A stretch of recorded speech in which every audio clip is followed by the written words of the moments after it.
That's things up. Doing things a little bit differently this week. I'm actually going live to Range Report also. Oh, cool. So I was trying to get it set up because I know there's some way in Facebook to set it up where when you go live on your page, it automatically goes live on your group as well. And I was Mm, trying to set that up. I don't think that I thought was disabled. But hello, folks. I know everyone's there watching us. It's always good to have you with us. Yes, I apologize for that. Welcome to the Liberty First Foundation's Roundtable. This is a weekly discussion where we discuss the events and happenings of the past week and how they affect our lives and our rights. Um, I'm Michael Marshall. With me tonight is Michael Vasquez and Frank Johnson. So this week, we've got quite a few things going on. One things I do want to discuss is they keep pushing for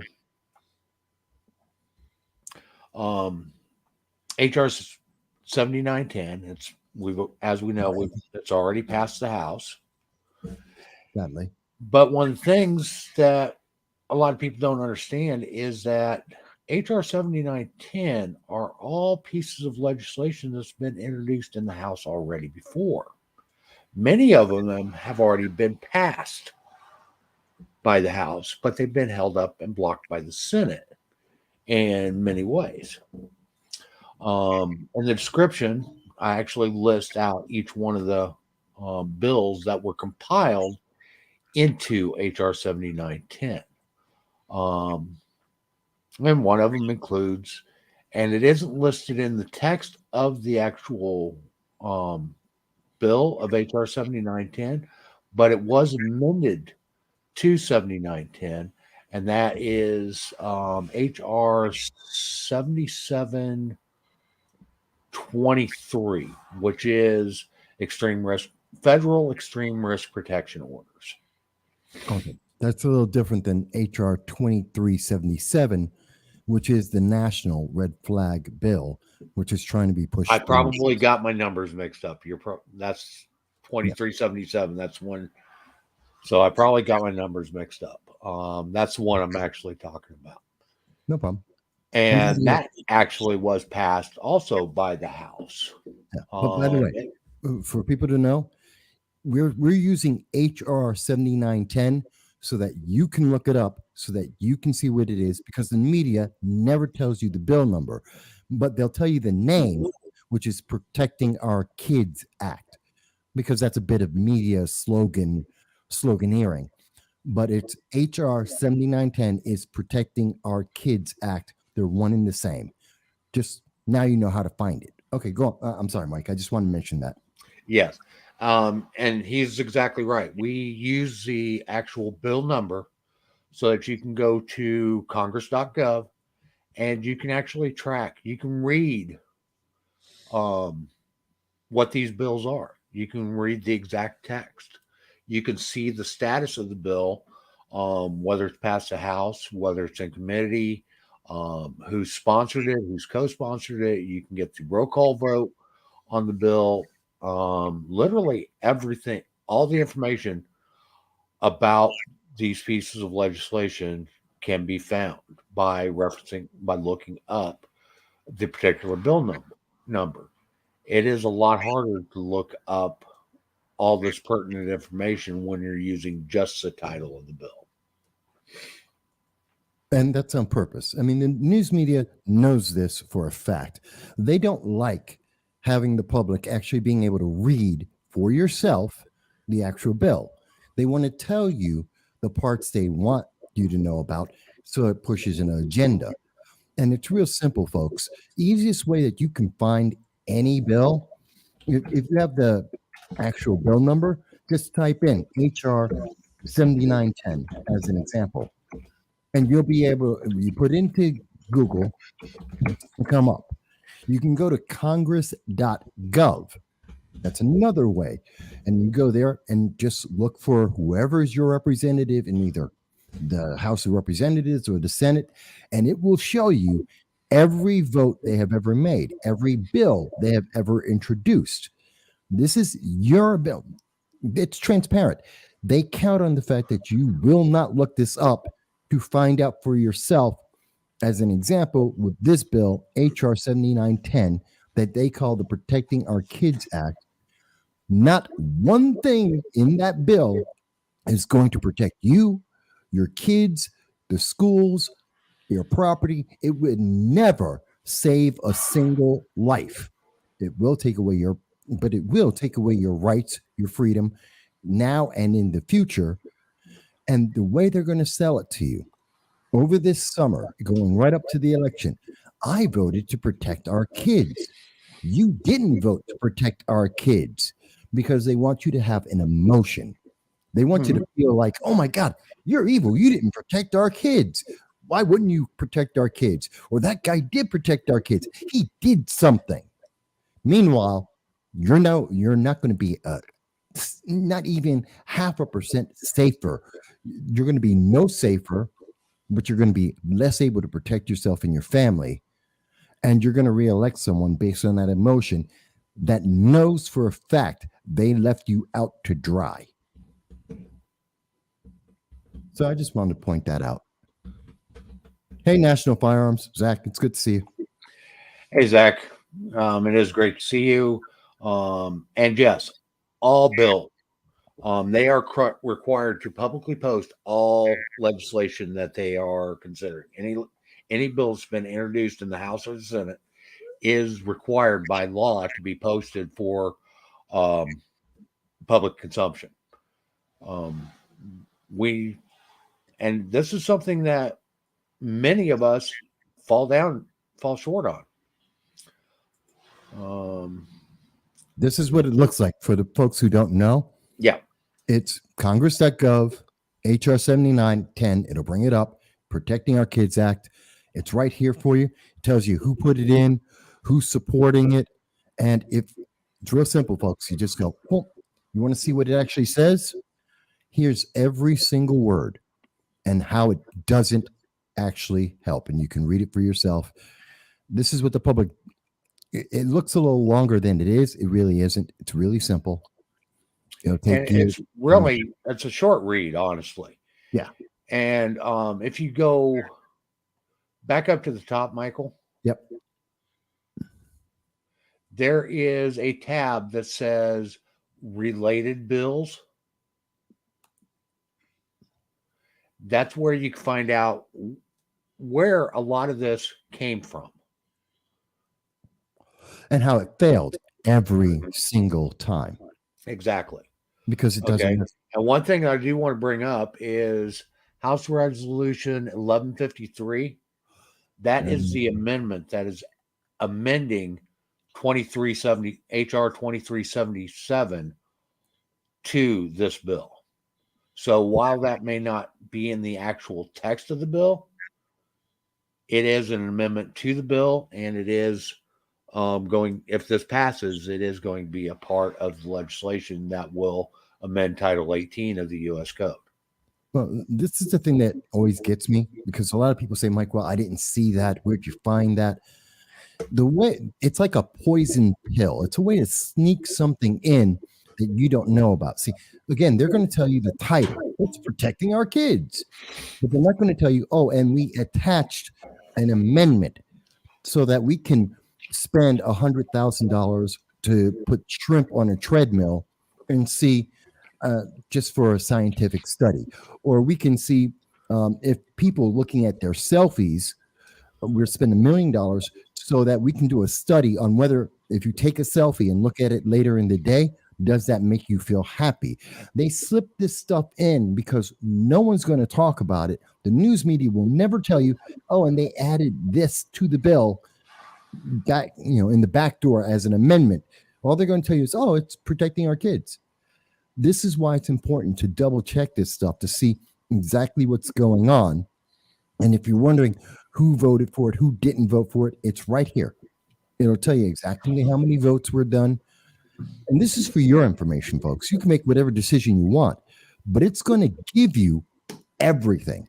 So you want to know. There is also a section where you can actually read the report of the committees.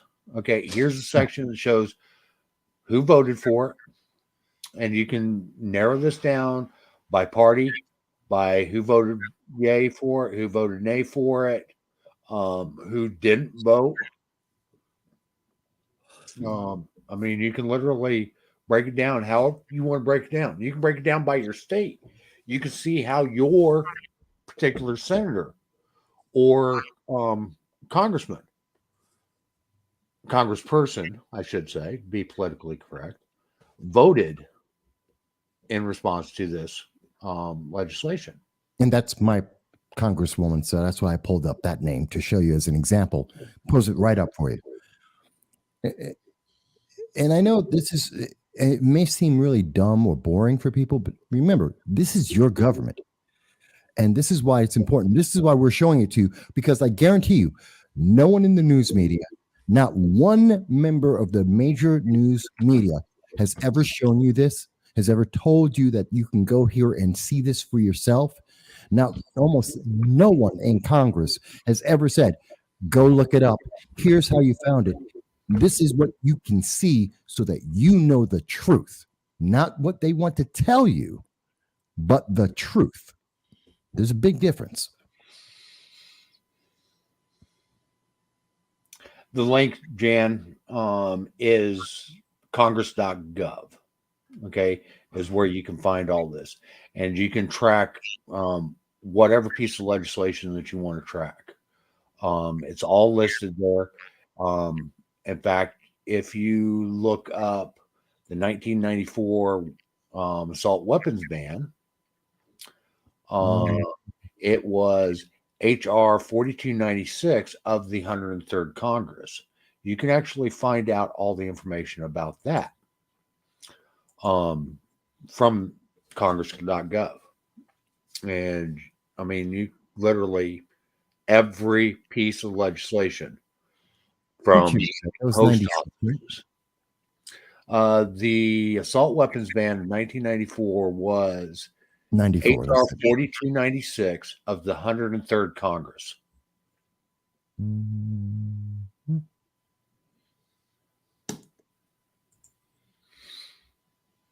And here we are. Okay. Now, Biden likes to toot his little horn about how he took on the gun lobby. As you can see, Representative Chuck Schumer introduced this bill. Yeah. And was a sponsor of this bill. Michael, could you pull up the co-sponsors of this bill? By the way, folks, it doesn't just show you who sponsored the bill, it tells you when. So you can see whether they're bandwagoning because the polling went up or down, and they decided to get involved because the poll numbers said it's a good thing for them and their party. Now, so where the dates here, where it says sort, can you change that to alphabetical by name? Yep. And we're looking for Biden. Yes. Well, this is the House. Sorry, let me go back and go to the Biden Senate. was in the House then. Was he in that? Yes. Nope, he's not on the list. Because let me double check that.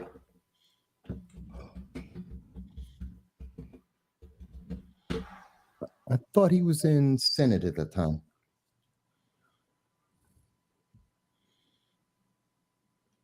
Really easy to find out. Take me a second. Hang on.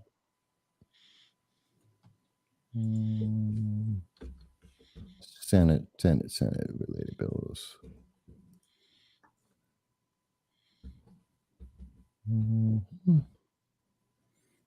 Senate. Oh, they're not showing the Senate. Hang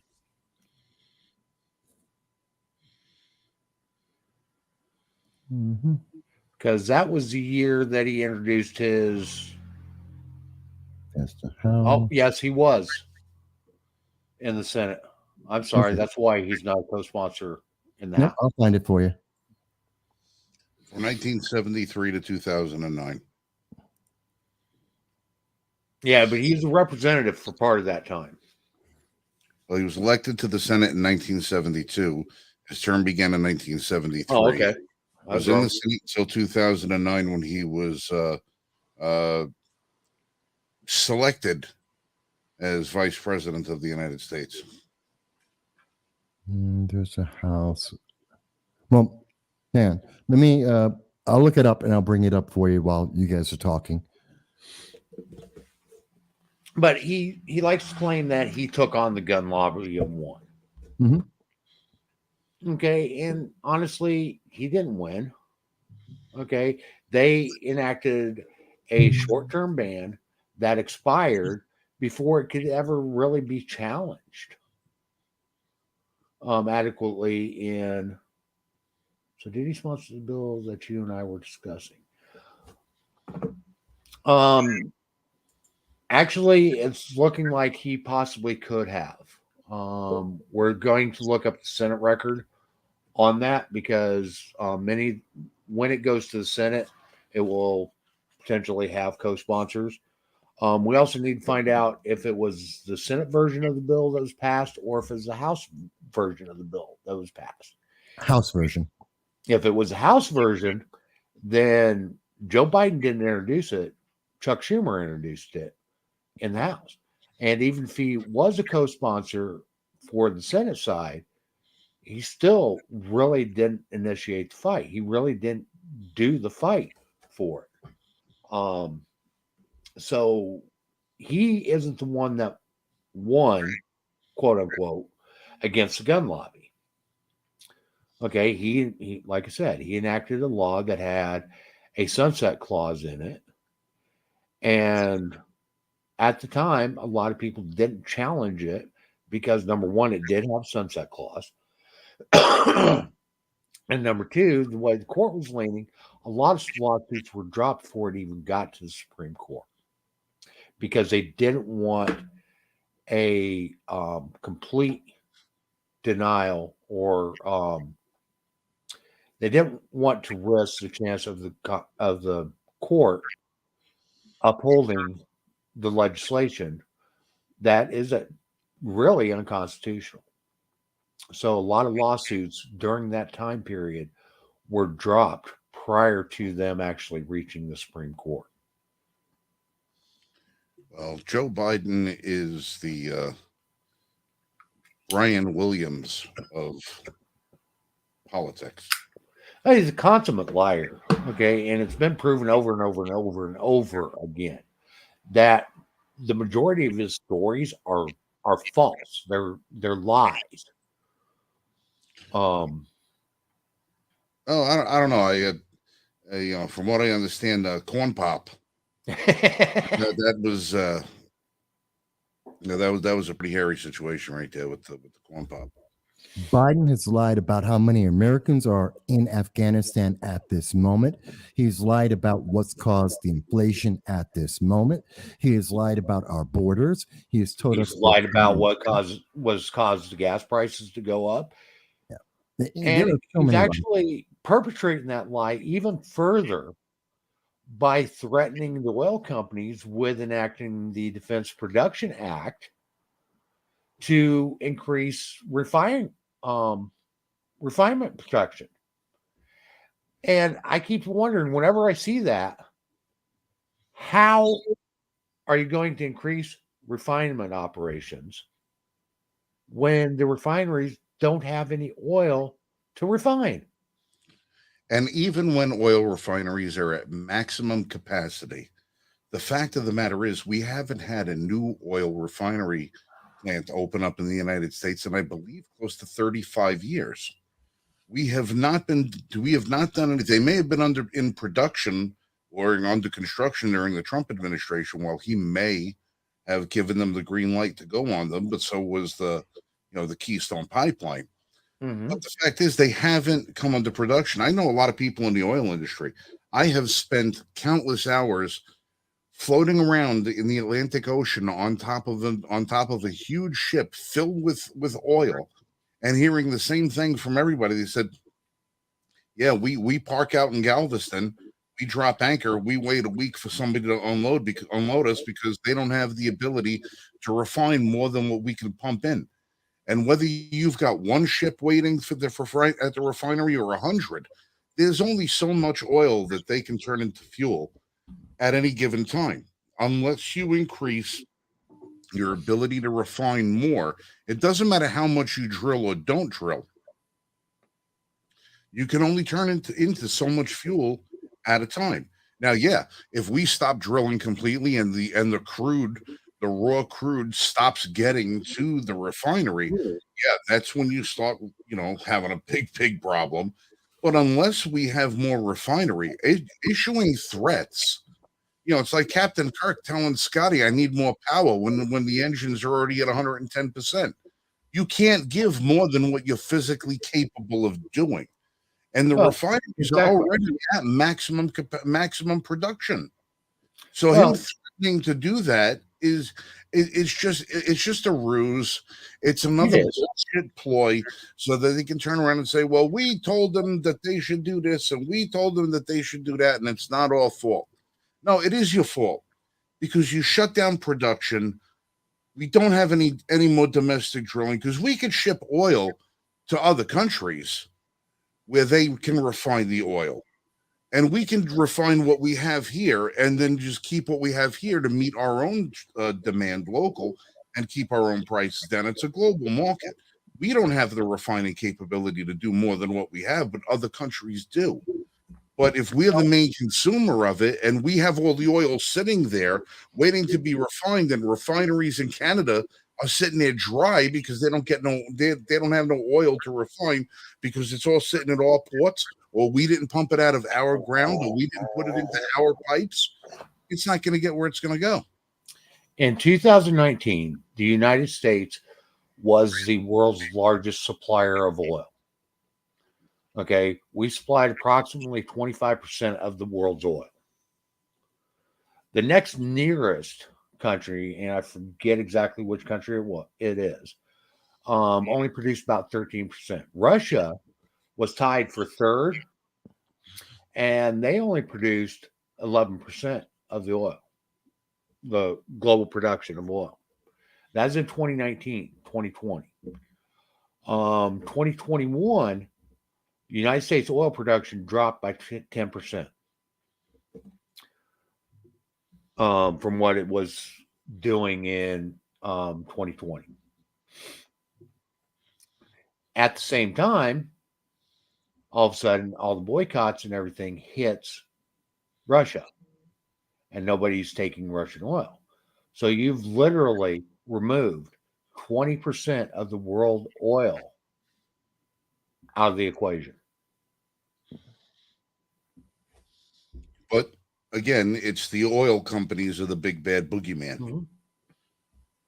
You set a standard, you mess up with the supply and demand, you cripple the supply chain, and then you penalize, scrutinize, and demonize the only people who actually have the expertise to be able to put the fuel into the tanks of the American people and the world engine, for that matter. I'm just fed up. I'm just fed up. It doesn't seem to matter what the hell they're talking about. Somebody's always blaming somebody, and everything comes back to DC. It keeps coming back to DC and say, at what point are the American people going to realize that there's only two options? Either we have a government that is completely and totally incapable of running itself, nonetheless the country, or all of these screw-ups are by design. And I don't care how incompetent people are, you can't screw up this much stuff. It has to be by design. A broken is right twice a day. I have to agree that this is by design. Now, I want to get back to guns just a little bit and 7910. I read an interesting article this week. Okay. Did you know per capita that the Philippines actually has more gun ownership than the United States? Well, that wouldn't surprise me just from the amount of guns that were left over since World War II that were left in the Philippines. There's probably 1,000 tanks still sitting around in grass huts in the Philippines. The Philippines per capita has a much higher concentration of gun ownership than the United States. Also in the Philippines, something that they really don't have is mass shootings. So it kind of makes you wonder what's going on in the Philippines where they have such a high concentration of gun ownership, but yet they don't have mass shootings. And there's also a couple of manufacturers based out of the Philippines that make some pretty damn good firearms. I believe the United States is 83rd in mass shootings in the world. All right. I wanted to talk about this a little while ago because I was sitting there watching a couple of clips on the Book of Faces and on the tweet box and all the rest of that stuff. And I came across one of these Everytown USA little they're horrible in the way they do their listing. I know. I mean, they include, just for people who don't know, they'll add, like, if someone got mugged, say in a football field for a school, that's a mass shooting. I mean, it's just insane. That is a school shooting. Yeah, and the fact that if you take a picture on a school, it's a school. I shot a picture. Well, it's a school shooting, but that's beside the point. But I was sitting there watching this stupid little thing, and it shows a guy. It's how the founders intended the Second Amendment to be, and they had some guy goes into an office setting. And he breaks through the office and he runs in. You'll notice the name on my thing. It says Frank the Musket Johnson. And there's a reason I did that was because of this. The guy breaks into the office setting and he's got this old flintlock, right? Old cap and ball rifle. He breaks into, goes barging through the front doors. There's a secretary and somebody else at the front desk. And then there's the guy's manager at the front desk. He levels the musket and he shoots the manager. And everybody goes running for cover. Now the guy's over there, putting powder down the muzzle, puts a ball down the muzzle, takes his ramrod, sends the ball home, cocks the gun, puts some, brings the frizzing up, cocks it, puts some powder in the pan, and he goes to shoot somebody else, and there's nobody there because everybody had time to run away. Everybody had time to run away. Because this is how the founding fathers envisioned the Second Amendment to be, that we would have muskets. Now, this goes back a little bit to that conversation we had last night, Michael, over on Zach's page about the technology advancing and stuff like that.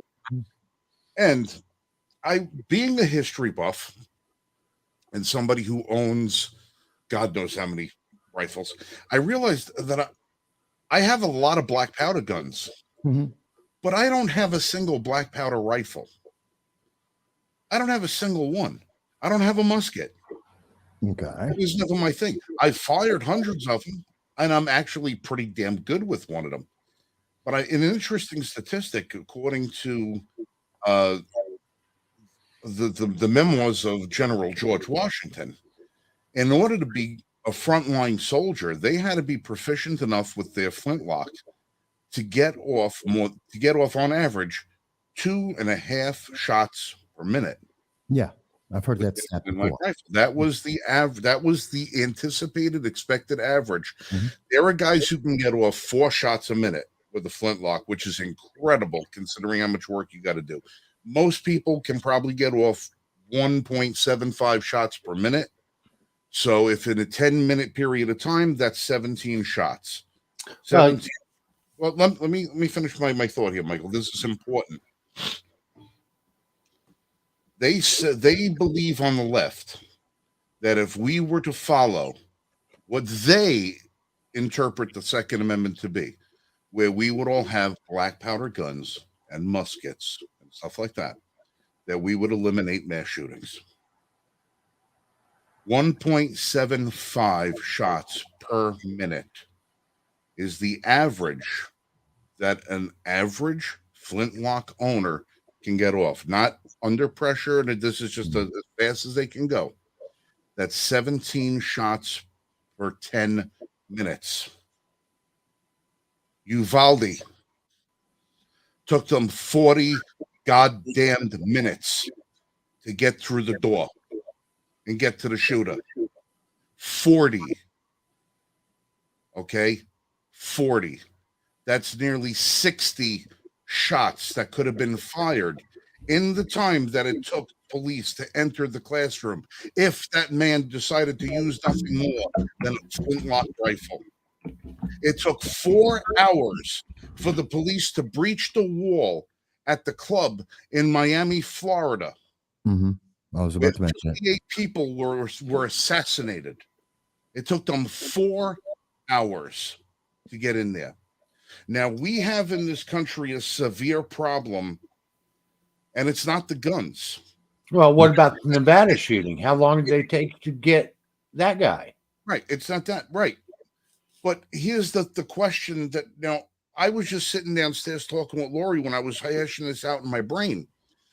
And you say, well, okay, well, if the guy's only getting 2 shots off a minute, surely somebody can do something. Okay. Well, look at the target audience that these people took. Children. Number one.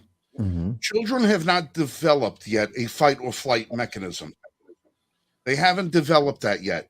They don't know. They don't have the experience to know how to fight or flight. The only thing that they know how to do is what they've been taught, and that's to hunker down into a little ball on the floor and wait your turn to die. That's what they've been taught. We look at the shooting that took place in Florida at the Pulse nightclub. That group of people was captive in that building at that time. Mm-hmm. We are not teaching. Let's take the component of the gun away for a second and look at what we're raising in this country. We're raising people who do not know how to take action to save their own lives. Now, I'm not expecting children to go and attack a gunman violently and try to overpower him. I know that's not going to happen. But I expect that if we have a room full of adults, 170 people on an airplane, 2 men with box cutters, they took the plane.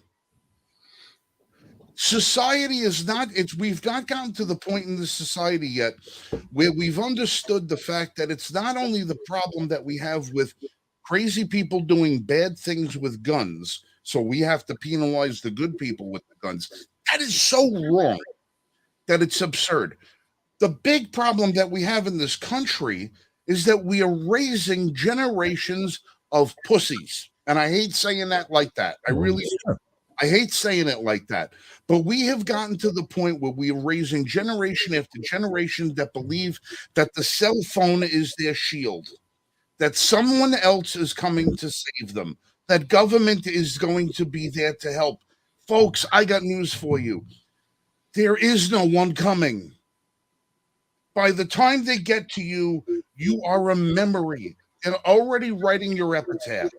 Yeah. Unless you are the person who decides to take the action and fight back and stand up for yourself, your life, your family, your children, your community, your country, you are dead by the time it's over and done with. And if you're allowing your children to be raised with the mentality that somebody is going to be there to save them, you're doing them a disservice. There are far too many kids in this world right now who don't know how to use a can opener. They don't know how to throw a punch.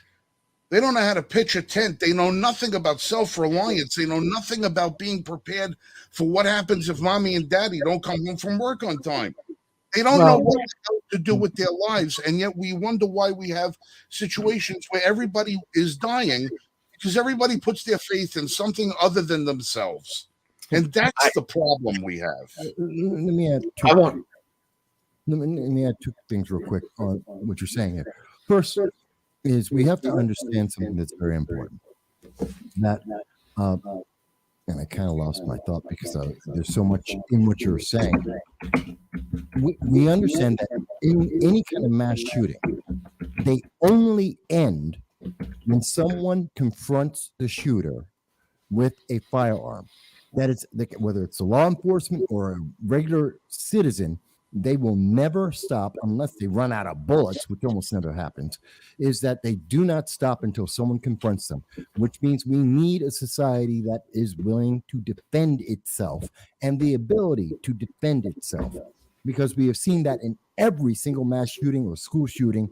They do not stop until someone is there with a firearm to confront them every single time. So to tell us that someone else will protect you is saying that you're going to die, because we also know the first 3 minutes is the deadliest point of every mass shooting. That is a fact. So the sooner someone is there to confront that person, the sooner that event ends, the more lives are saved every single time. It's the number one way to protect people. The second thing I want to do is I want to make sure people understand something very clearly. We need to stop saying assault weapons, and we need to get past this lie. Let's think about this for a second. Since 1934, the NFA, National Firearms Act, there are, and it is legal right now, you can own a tank, you can own a rocket launcher, you can own a flamethrower, you can own machine guns, actual assault weapons. In fact, 730,000 machine guns are owned in the United States right now, according to the ATF. That is a fact. These Americans own tanks, they own rocket launchers, they own machine guns, actual They own cannons. and cannons. And it is not, let me ask you, when was the last time you have ever heard someone using a tank, a rocket launcher, a flamethrower, or a machine gun to commit a crime in the United States? Well, in terms of machine guns, actual assault weapons, military grade, there have been 4 since 1934. So when we hear this lie that it is an assault weapon and that is what is dangerous to us, the lie is proven by the ATF. Actual assault weapons are in the hands of American citizens. They're all over the place in every state. New York State has 14,000. In New Jersey, there's 34,000. That is a fact from the ATF. We need to stop lying to each other and saying, oh, it's the weapon that's the problem. They're not. And we need to defend ourselves, like Frank is saying. And that will make us safe.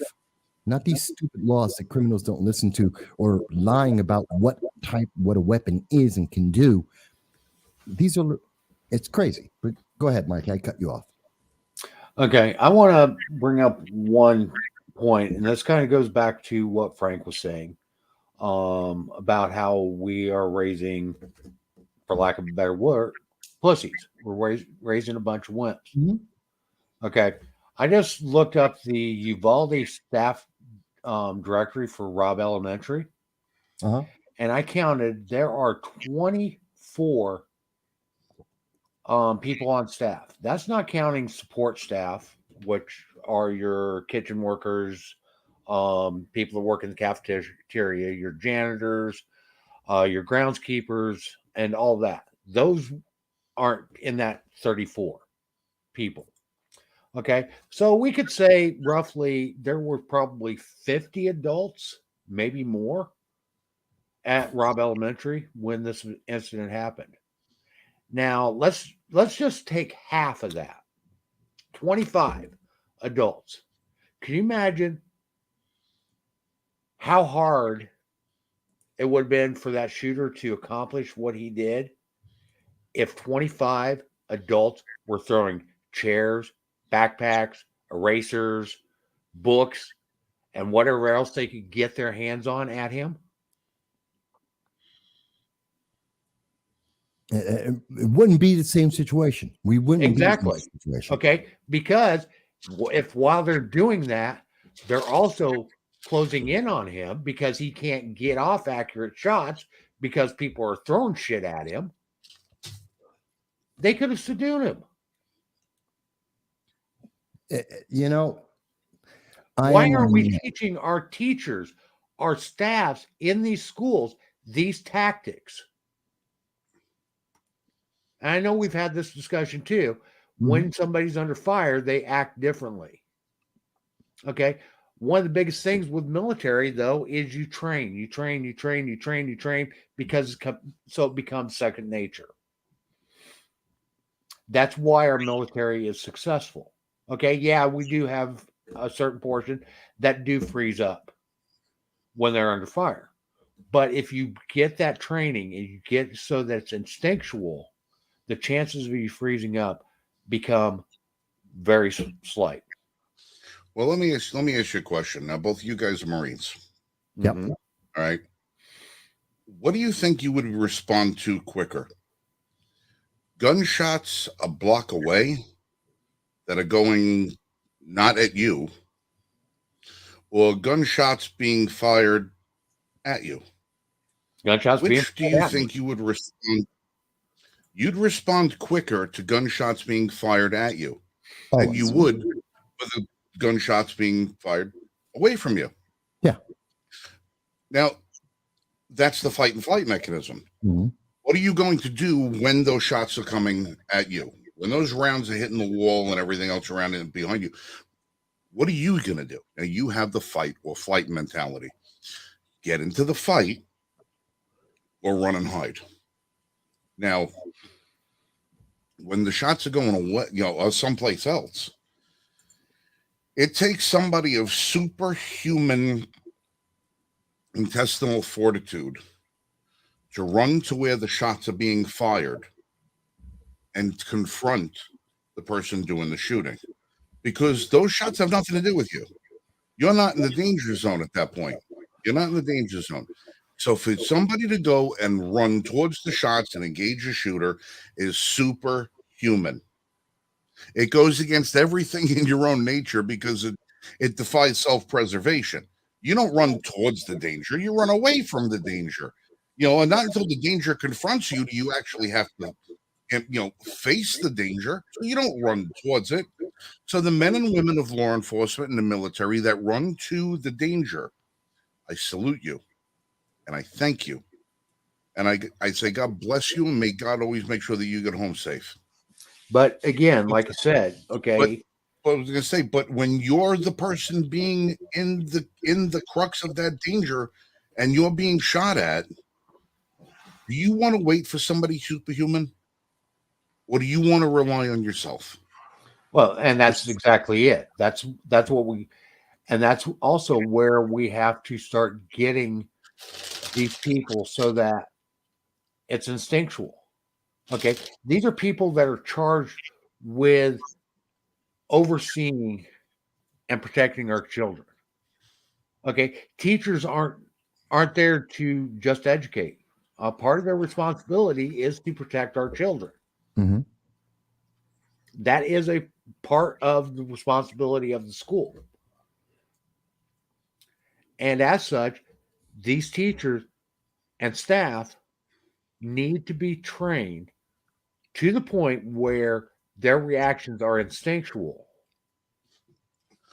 Michael, to your point, we've discussed several times in here how it's even gone up as far as SCOTUS, that the police department is not legally required to protect you.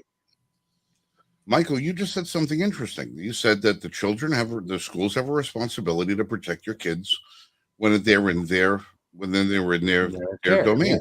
Yeah. Have we ever tested that in court? Has that been tested in court? Has anybody actually sued a school district when a kid got hurt? And because I want to know, why is it that police are not required to protect you or your children or anything else when they have the equipment to do so? But we have schools, if the schools are required by law to protect your children, when we don't give them the tools to do so. Well, yes, it has, but not in the way that most people think of. So the school takes on the role of a legal guardian the moment your child comes onto the grounds. They become the legal guardian of that child, which includes the protection of that youth. That's by law, which we saw tested when it came down to the most recent vaccine medications, where they were trying to distribute those vaccine medications in schools. Because the right And the argument was the right in the schools took the place of the parents, and so the school was willing and was able to give permission and allow those children to be vaccinated without the parents' notification prior. And that was tested in several local court cases, and it was approved in several court cases. So it is not a direct, in terms of violence, in terms of, say, a mass shooting, that hasn't been tested yet. All right, well, But that is the statute. Zach over at National Firearms Coalition, he chimes in on the feed, says, according to, it just scrolled up, according to the teachers union, let's get this, the teachers are not, it's not the responsibility of the teachers to protect the lives in the event of a disaster, whether that be natural or man-made. The teachers union isn't the legal authority. All right, well, that's what. Well, this is well. They're saying that's what the teachers union are saying. So now, teachers are going to listen to what their unions tell them. Right, but that's their way out. See, that's the way out of being responsible and pushing and passing the buck onto someone else. But by the definition of the guardianship of kids in schools, it is a legal requirement. That's why they have guardianship. Well, I don't really put a whole hell of a lot of stock into what the teachers unions say they're responsible for or not responsible for, because I know of at least 13 teachers in the New York City school system that have all been rubber roomed, they call it, where they teach nobody in a little rubber room because they're all registered sex offenders. And the New York City's Board of Education still keeps them employed, and the teachers union still goes up to bat for them to make sure that they get all of their benefits, including their paycheck and their summers off. Well, so I don't put a lot of stock into what the teachers unions say or want to do when it comes to protecting kids, because obviously teachers unions only care about teachers unions. They care about the dues. They care about their benefits. They care about that. They don't give a shit about the children. And they never have. They really don't, because they're a union, and unions are a corporation. They are a business. Their business is to make more profit. And people forget that all the time. Unions, yes, in the 1940s, they had a purpose. Today, unions are a corporation that is there to collect more fees, to make more revenues, and to advance the political agenda that they have. And it's important to understand that what they're teaching our kids under their excuse of we're not responsible is the same thing that we taught kids in the 1950s on how to deal with a nuclear bomb going off. Duck under a desk and wait until everything's over. That's literally what we're telling kids today. Oh, smash you. Duck under a desk and wait for someone to save you. And that is the worst answer, because unlike a nuclear bomb, and honestly, we knew that was a useless thing. It was only meant to do something. It was so the kids had some reason not to freak out about the idea of nuclear weapons, because they could do something. It wasn't effective. It wasn't realistic. The same thing with our mass shooter events. They're not realistic, because the realistic answer is immediately challenge the shooter. Realistically, and this came from the Parkland, Florida review, when they looked at the school shooting there, and this is something that David Hogg won't talk about, but when they did the review, which people can look up, I've read the entire thing, it tells you that you should have armed security officers in every single school, and you should have multiple armed security resource officers, SROs, based on the amount of kids in that school. So not just one, you could have up to 5 or 6, depending on how many kids you have. That's the answer from a school shooting review. That's how you make it safer. But again, that's not good for the unions. It's not good for Democrats and for anyone who's anti-Second Amendment. It doesn't fit the narrative that's coming out of the news media, and it supports our Second Amendment rights to protect ourselves.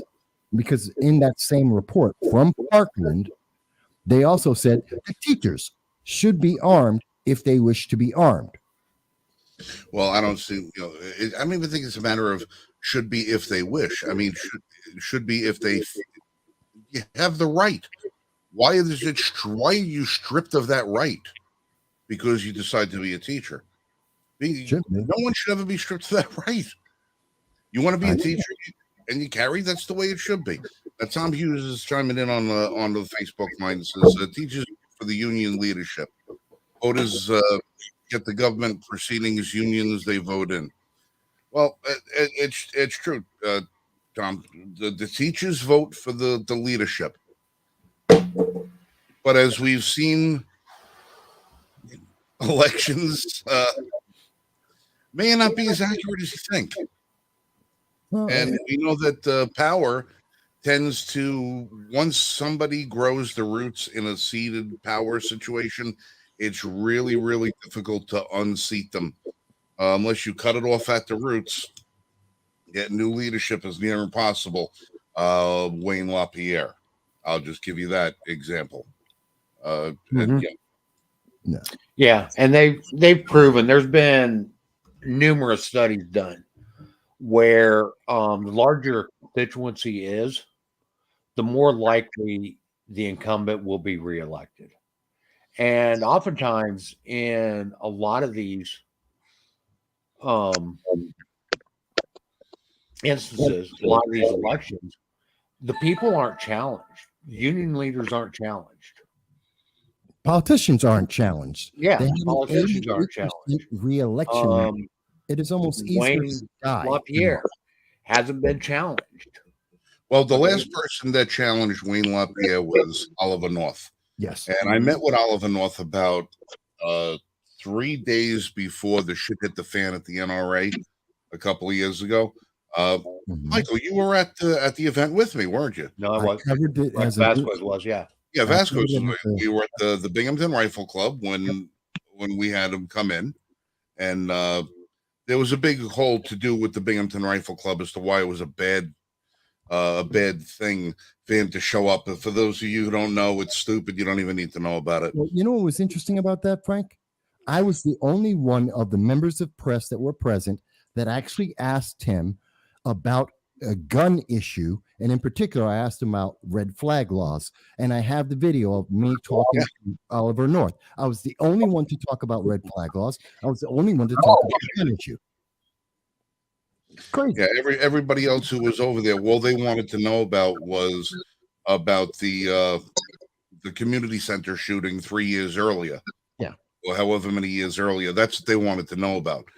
But the only person, like I said, the only person who challenged Wayne LaPierre in recent years was Oliver North, and now they pretty much showed him the door right after that, and now we had the latest challenge to the LaPierre ministry was Lieutenant Colonel Alan West, who he threw his hat in the ring and got one vote.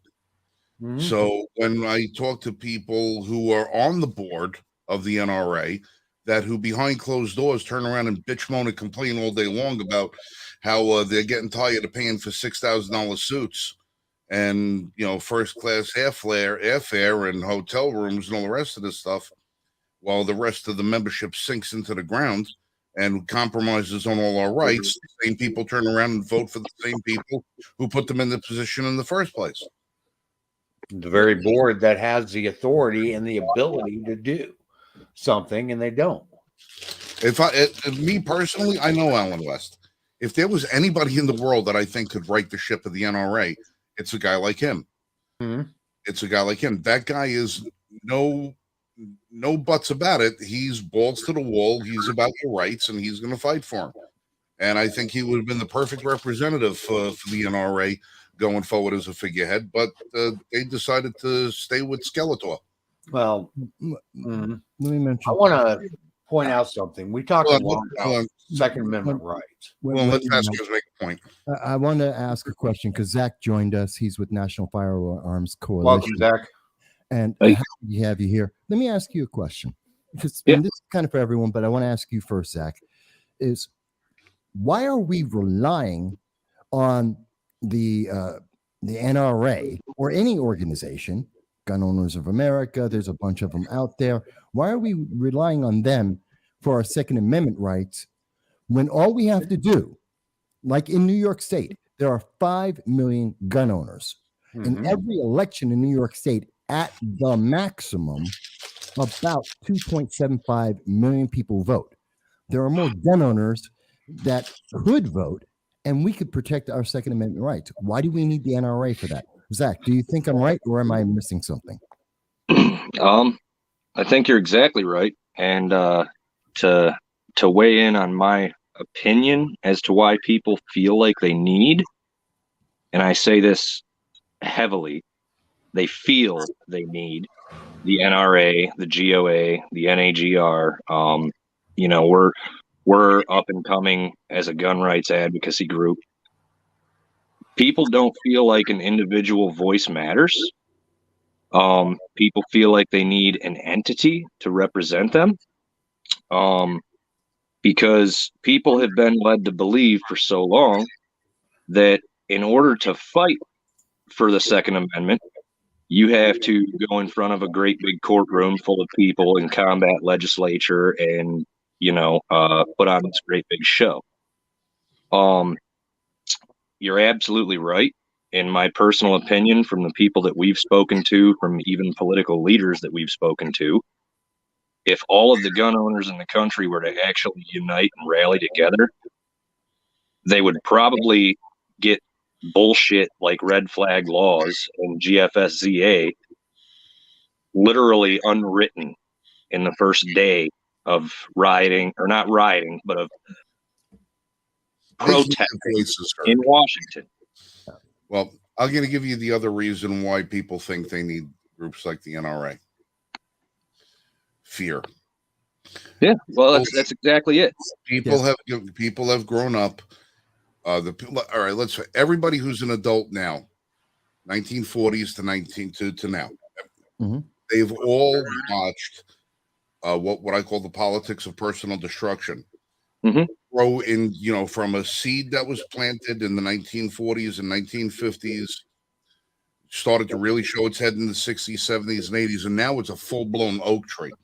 They're afraid to go to their city council or write their letters and put their name attached to it because they see when the IRS can target groups based on what their political affiliations are, when the IRS can come after individuals, when the FBI can come to people's houses, if you think that being able to tell when a woman is a woman, it makes you some sort of a radical, and it entitles you to be listed as a red flag. People are afraid to put their name to anything because they don't think they have the power as the individual to fight against the powers that be, and they're afraid. Now, me, I'll tell you honest. Come at me. Can I add to what you were just saying? With the fear, the feeling, back to what I said, people feel like they need represented by an entity. What people need to realize is the NRA, specifically the NRA, is not there for me and you. It's not there for the individual gun owners. It's there for the corporation manufacturing firearms and selling firearms. The NRA has been corporatized and lobbied and bought for the last few years. You had Gun Owners of America. You have National Association for Gun Rights. These organizations kind of sparked up out of members from the NRA that were sick of leadership that was more worried about the corporatism, the money, and the politics. We spoke to, a couple different politicians in the last week here that they're lifetime NRA members. And when I speak to them publicly, I ask them, what does that mean to you? What is being a lifetime NRA member? And even the politicians that are lifetime NRA members probably don't pay for their lifetime membership because they're politicians. They can't answer that question. They don't even know what the NRA does for them except for give them an A-rated endorsement in politics. Well, that's probably at this point the number one valued asset that the NRA has is the ranking system, because And I've seen it. Not much else. What you were just talking about, Frank, people being afraid to put their name behind something as an individual, being a gun organization that Mike Vasquez wasn't here last night when we were on NFC. But we're getting into, political endorsements, interviewing politicians, and we're getting into putting our name and our endorsement behind some legislation combat with people that are challenging bills and challenging to overturn illegal legislation, unconstitutional legislation. So we're getting our logo and our name put on some bills with like Cold Dead Hands, NAGR. We're trying to get in with Gun Owners of America to put our followership behind them as well. But just being on Facebook and dealing with Facebook and how they don't want organizations like this to grow, we have learned that people are really scared, and not everybody, but a lot of people are scared to even invite their friends to come check out our organization because they're afraid that their friends are going to pass judgment or that Facebook is going to ban their account.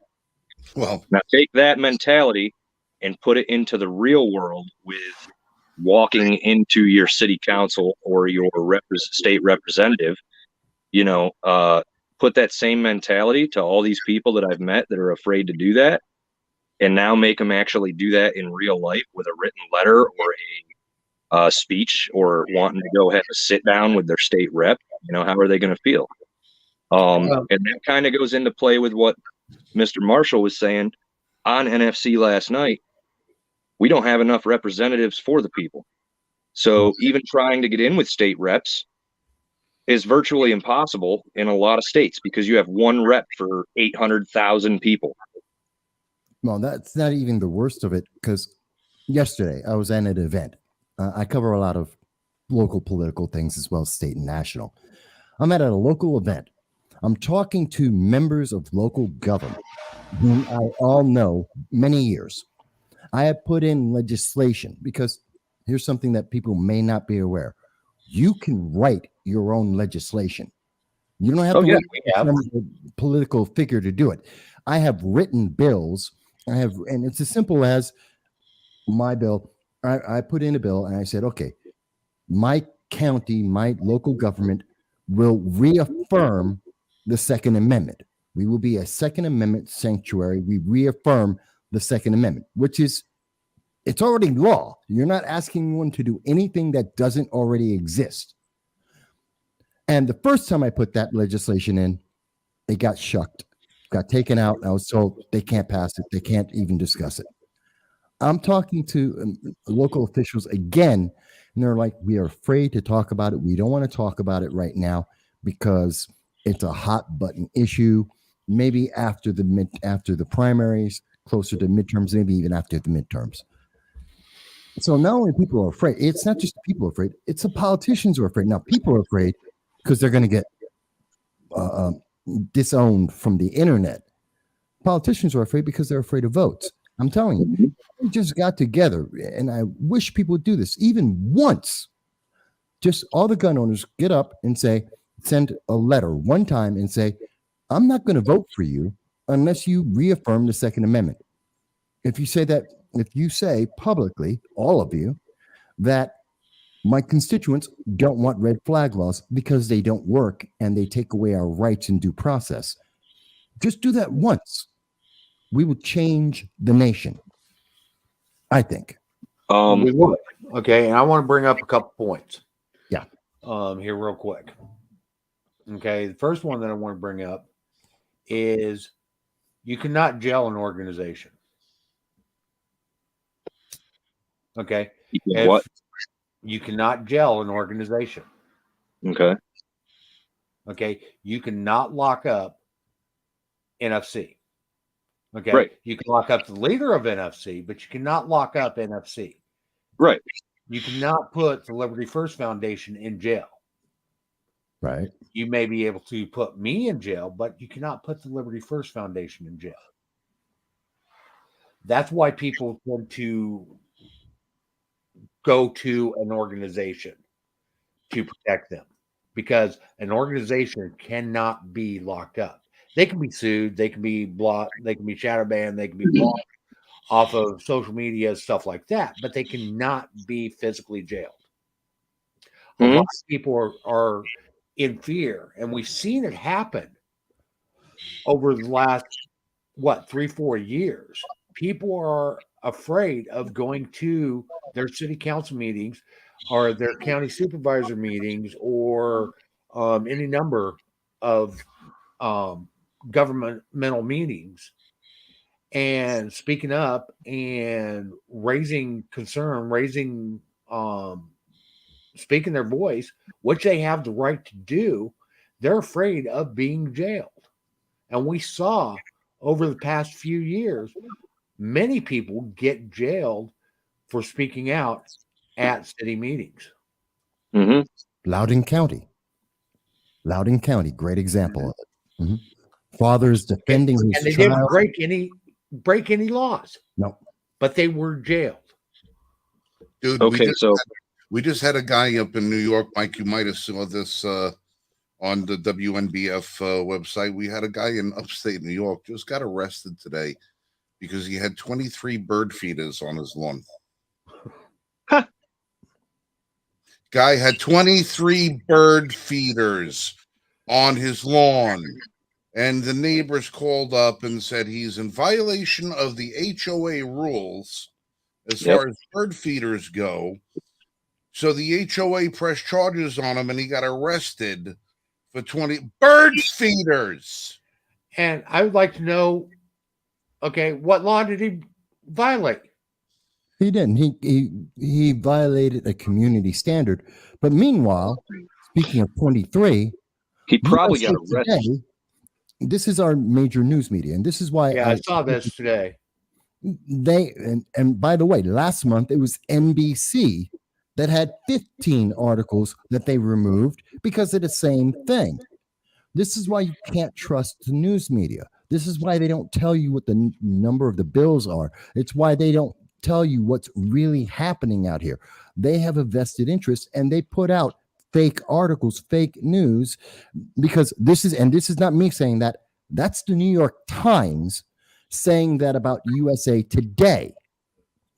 So when we hear these stupid things that like, but you're getting arrested because you have too many bird feeders, which is ridiculous. But the news media isn't being held accountable for lying to the public like USA Today and NBC. That's a big deal. Well, dude, I saw who learned the lesson from who? Who learned the lesson from who? Let's look at the New York Times and all of these. They keep printing all these stories that they know are going to cause a whole lot of mayhem. They know are going to hurt people. They're going to cause all kinds of problems. And then they'd let them sit there and let them stew 30, 60, 80, 90 days or whatever. And then they don't print a retraction. They just delete the story. Yeah. Because the damage is done. Now, who do you think they learned that trick from? Maybe from government that passes unconstitutional bills that take 6 to 8 years to get in front of the Supreme Court before they're overturned. But government knows that they don't care if the bill gets overturned because in the 6 to 8 years it takes for the bill to get overturned, the damage has already been done. The people have already spent their money. They've already exhausted their resources. They've already spent their will. They already can't do anything. So does it matter at that point? They don't care that these stories get retracted or erased. The damage was already done. It's like when they come on the news on Thanksgiving and they say, what you should know about your Thanksgiving turkey that could kill you at 10 p.m. Well, you already ate your friggin' turkey. Yeah. Can I steer away from the red flag stuff for just a minute? Go ahead. Sure. Something happened. Well, it hasn't happened yet, but something has been set in motion that hasn't attracted any mainstream media since it was discussed Wednesday.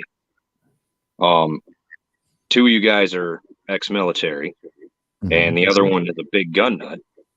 So you guys are aware of the Army Ammunitions Depot in Lake City. Kind of. They manufacture 5.56 rounds for the United States government. They are government contracted, private contractor under government regulation. I believe that they're actually now a government entity, but they provide 1/3 of the entire nation's public 5.56 ammo. They manufacture 5.56 for the military, and then any surplus from each of their manufacturing runs gets boxed up and sent out to stores across the country. Joe Biden wants to shut that down and make it so that they are no longer allowed to make their ammunition available to the general public. Mm-hmm. Well, as of Wednesday. That will, in turn, as Joe Biden says, will create such a demand for 5.56 ammo that it's going to drive the cost so high that 80% of the general public won't be able to afford to buy it and use it anymore. No, that's one of the things that we need to, and we've discussed it on the show before. All this gun legislation, all of it, I don't care which part of it you want to talk about, is designed to keep the normal people, the average people, and actually the people that are impoverished in check. Which is 80% of our populace right now. Okay. It doesn't do anything against the wealthy. It doesn't do anything against the elite. Because they've got the money to fight. Okay, they've got the money to afford to do whatever. Okay? Well, I've been saying for months, and I've been saying it for years, and the same thing is happening right now with electric cars. And if people would just learn that, like we discussed yesterday, the left plays the long game. All right. The Republican Party is always the right here, right now, in your face party. The left is always playing a 20, 30, 40, 50 year long game. Mm-hmm. Okay. The long game is ammunition.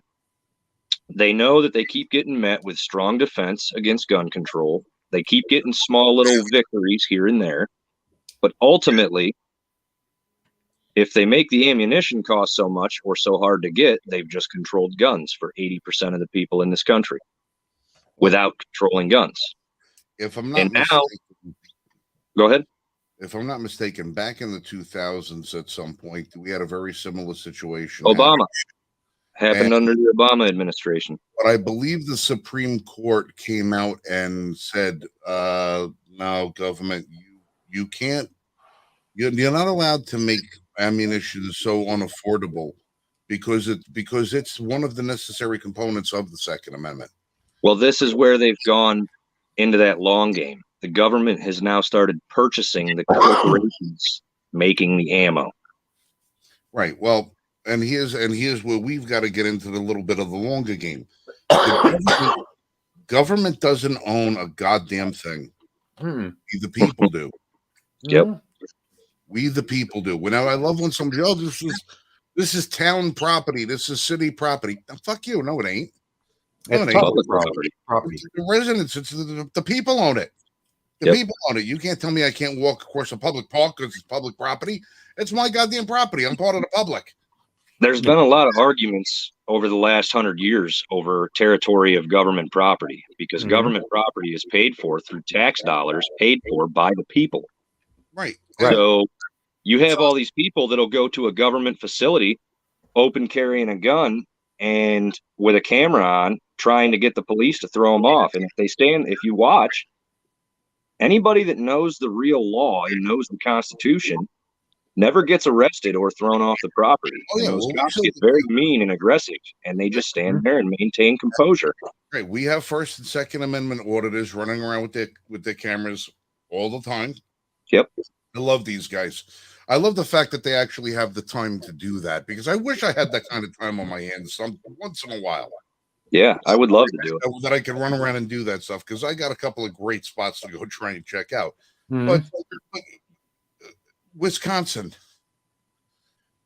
the Green Bay Packers are owned by the people of Wisconsin. Yeah.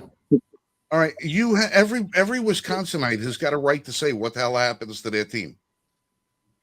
Don't people in this country realize that there ain't nothing in the federal government's broke book of shit they own that you don't own a part of? It's your stuff. Yeah. Yep.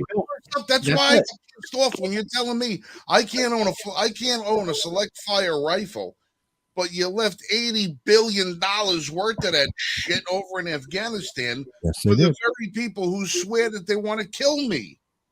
You Well, how left- about the unlawful gun buybacks? How about the unlawful gun buybacks? How do you buy back something you never owned? Exactly. Now, I have, and I'm gonna.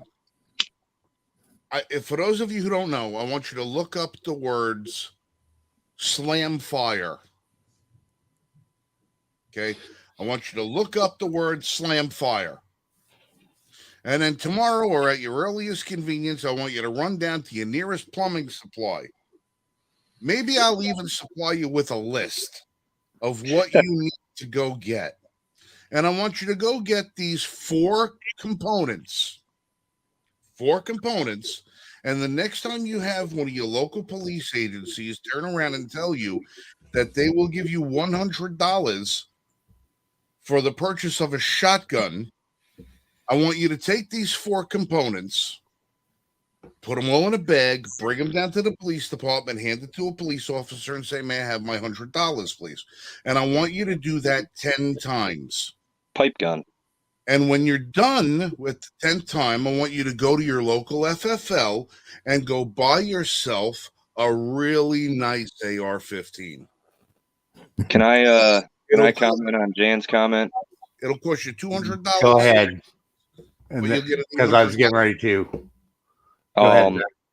We don't have a constitutional right to overthrow the government or tyrannical government. That's actually stated in the Declaration of Independence. That is a supporting document that goes hand in hand with the Constitution. So in the Declaration of Independence, it states that we have not only the right, but the duty to abolish and replace a government that no longer takes liberty, freedom, happiness at the heart of the people.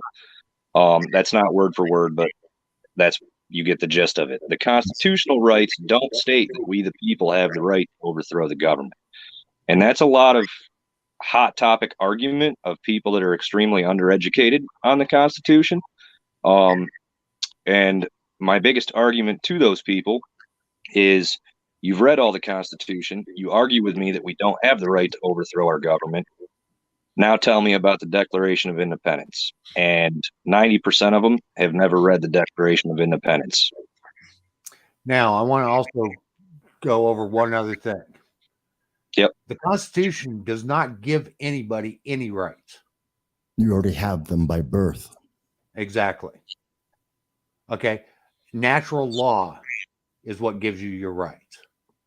They are inherent from birth. Constitution is also not law and rights to regulate just people, but also government. Well, Primarily actually, the government. Constitution does not regulate people at all. It's all for the It government. regulates government. It's actually That's called something else. it's That's called a something else that negative nobody knows. rights document. By that, it means it doesn't tell you what rights you have. It tells the government what rights it doesn't have, which is the main confusion people have about it. No, Jan, it's I'm sure you know about the Declaration of Independence and everything, but I just wanted to make sure that we settle that confusion, because when I try to educate people on the Second Amendment, the Second Amendment, if you read the Federalist Papers from James Madison, if you actually dissect the Second Amendment, it is a right of the people to keep and bear arms. And if you go pre-Constitution and track it all the way back to the 1600s, it's always been a fundamental right of dividing the power of the sword equally amongst the people, state, and government, so that they can all three keep each other in check. So a lot of misinterpretation happens with the current Second Amendment that we have, that we adopted, because we didn't include all of that wording.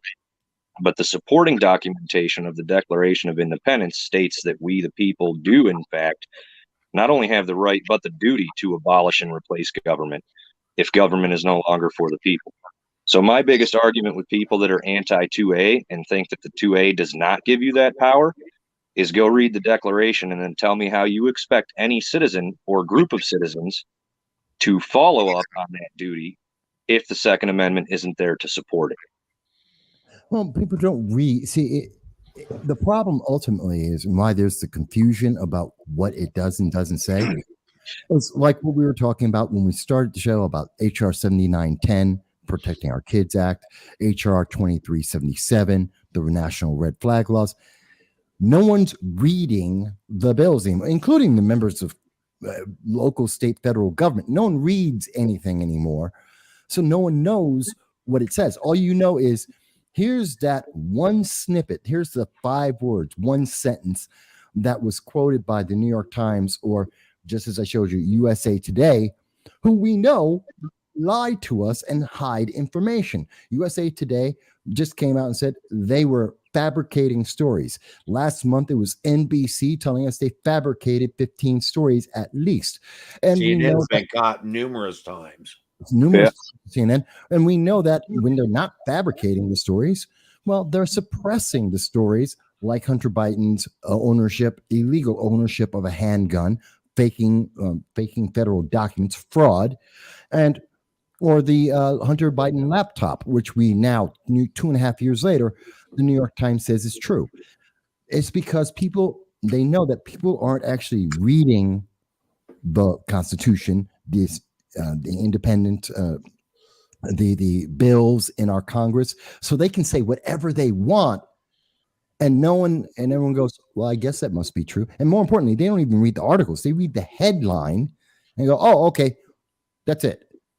And that's our biggest problem. We got it, and that's why we get our rights stripped away from us. Why it's so important to go back, because I don't want anyone to take any of our words. Anyone on this screen, anyone who talks, don't take our word. Look it up. And But we'll if you're not going to look it up, take our word for it, because we already have, and we know we're talking about, speaking about looking things up. I'm going to quote. We want you to validate what we say. We want you to learn how to find this information out for yourself. Right. We'll show you where to find it. I'm going to quote from the Declaration. Yep. Okay. The line that was in question earlier before. This is the second time that this notion is. Excuse me if I break into radio DJ voice. But when a line of long train of abuses and usurpations, pursuing invariably the same objective, evinces a design to reduce them under absolute despotism, it is their right, it is their duty to throw off such government and to provide new guards for their future security. Amen. Forward, Dan, I want to. I was going to use a James Madison accent, but I decided against it, thinking that using an English style accent may be, improper, quoting the founders. Dan, I want to make a comment on your. Okay, back when the revolution started. Okay, and throughout the revolution, the same thing happened. Okay, they were overthrowing government. There was orders to shoot them on sight. Redcoats. Okay. Any usurpers of power don't ever want to give up their control. Okay. The King of England did not want to give up his control. The Modern day Tsar of Venezuela. Russia did not want to give up his control. Modern day Venezuela, Cuba, North Mhm. Korea, China. I mean, it's the same thing today as it was back then. All right. Canada and Australia. Well, guys, here's a couple lines down from the passage that I just quoted. You have to listen to this because it really is reminiscent of what's going on today. And when we think about all the things that are being done to American citizens today, and then think about what they were dealing with in 1773, 4, 5, and 6. Yep. There are a whole hell of a lot more infringements being taken on the American public today than there were 250 years ago. We And- went to war for a lot less. We went to in war over 1770. a tax on tea. All right, Yep. tea. Who the frick drinks tea? I just wrote something about bubble tea earlier, but that's beside the point. But I want you to listen to this part of the Declaration. The history of the present King of Great Britain and a history of repeated injuries and usurpations, all having in direct object the establishment of an absolute tyranny over the states. To prove this, let's facts be submitted to a candid world. What the founders were saying here was, listen, we have been getting the shit kicked out of us for all of this time by George and his flock, 2,000 miles away across the pond. And we're done with it. And they didn't write the Declaration of Independence as a matter of just submitting it to the King of England. There were, I think, 28 copies that were written, handwritten, and that were handed to messengers, and that was sent to people all over the world so that they could understand what exactly happened and why the colonies decided to separate themselves. Now, we had the ability then in 1776 to do that by just simply writing it out and giving it to guys on horses and saying, here, run to that valley and hand this out and give it to them so they know what the hell happened. Now you know why the media does such a damn good job at suppressing the free speech of all of us on this side of the aisle who complain about those usurpations. And I'm not only talking about the usurpations of the things that we hold dear on the conservative side of the spectrum, but there are plenty of things that those on the left, they used to hold dear. Freedom of the press, freedom of speech. These are things that you would think that when Facebook shuts people down and the government backs them up, that the left would be the ones that would come out and say, no, stop, that's wrong, you can't do that. But the left has gotten to the point where they're cheering for everything they cared about, they're cheering about having taken away. So now the conservatives of us who have always looked at the Bill of Rights and the Constitution and said, this is all important. We're not just the Second Amendment, not just the First, not just the Fourth, not just the Fifth. Well, this is all important. When we complain about this, now you know why the media doesn't allow it. Because they're taking away our couriers. They're taking away the horse from the guys. And they're not letting messages get out because they're afraid that if the message gets out that what precedes that new declaration is going to be a new founding. And that's the worst thing that can happen to people who want to grip onto power. And that's to have 330 million people wake up one day and say, hey, you know what? Maybe we did just find new gods for our future prosperity. Well, you know Okay. I'm going to interrupt. Okay, media is no longer press. It's all opinion based, and they don't report the news any longer. Jan, you're right. However, the same thing was happening in the 1600s, the 1500s, the 1800s, the 1700s, all the way throughout history. The press, the media, has always been biased. Always. And if you try to claim that it wasn't, that there was true journalism going on, you can look throughout history. Okay, Thomas Jefferson spoke a lot of yellow journalism. Okay, Thomas Jefferson actually hated journalism because he knew how biased it was. Well, Every journalist Mhm. not afraid to speak the truth dies from a very horrific accident. well, it's not even that. Okay, so this is nothing new. What we're seeing is nothing new. It's happened throughout history. Can I, I'm sorry, Mike. before we go too much further forward, I want to go back to what Jan said that you chimed in about with the Constitution. Mhm. And if we were to stand up and take arms, we would be shot on sight.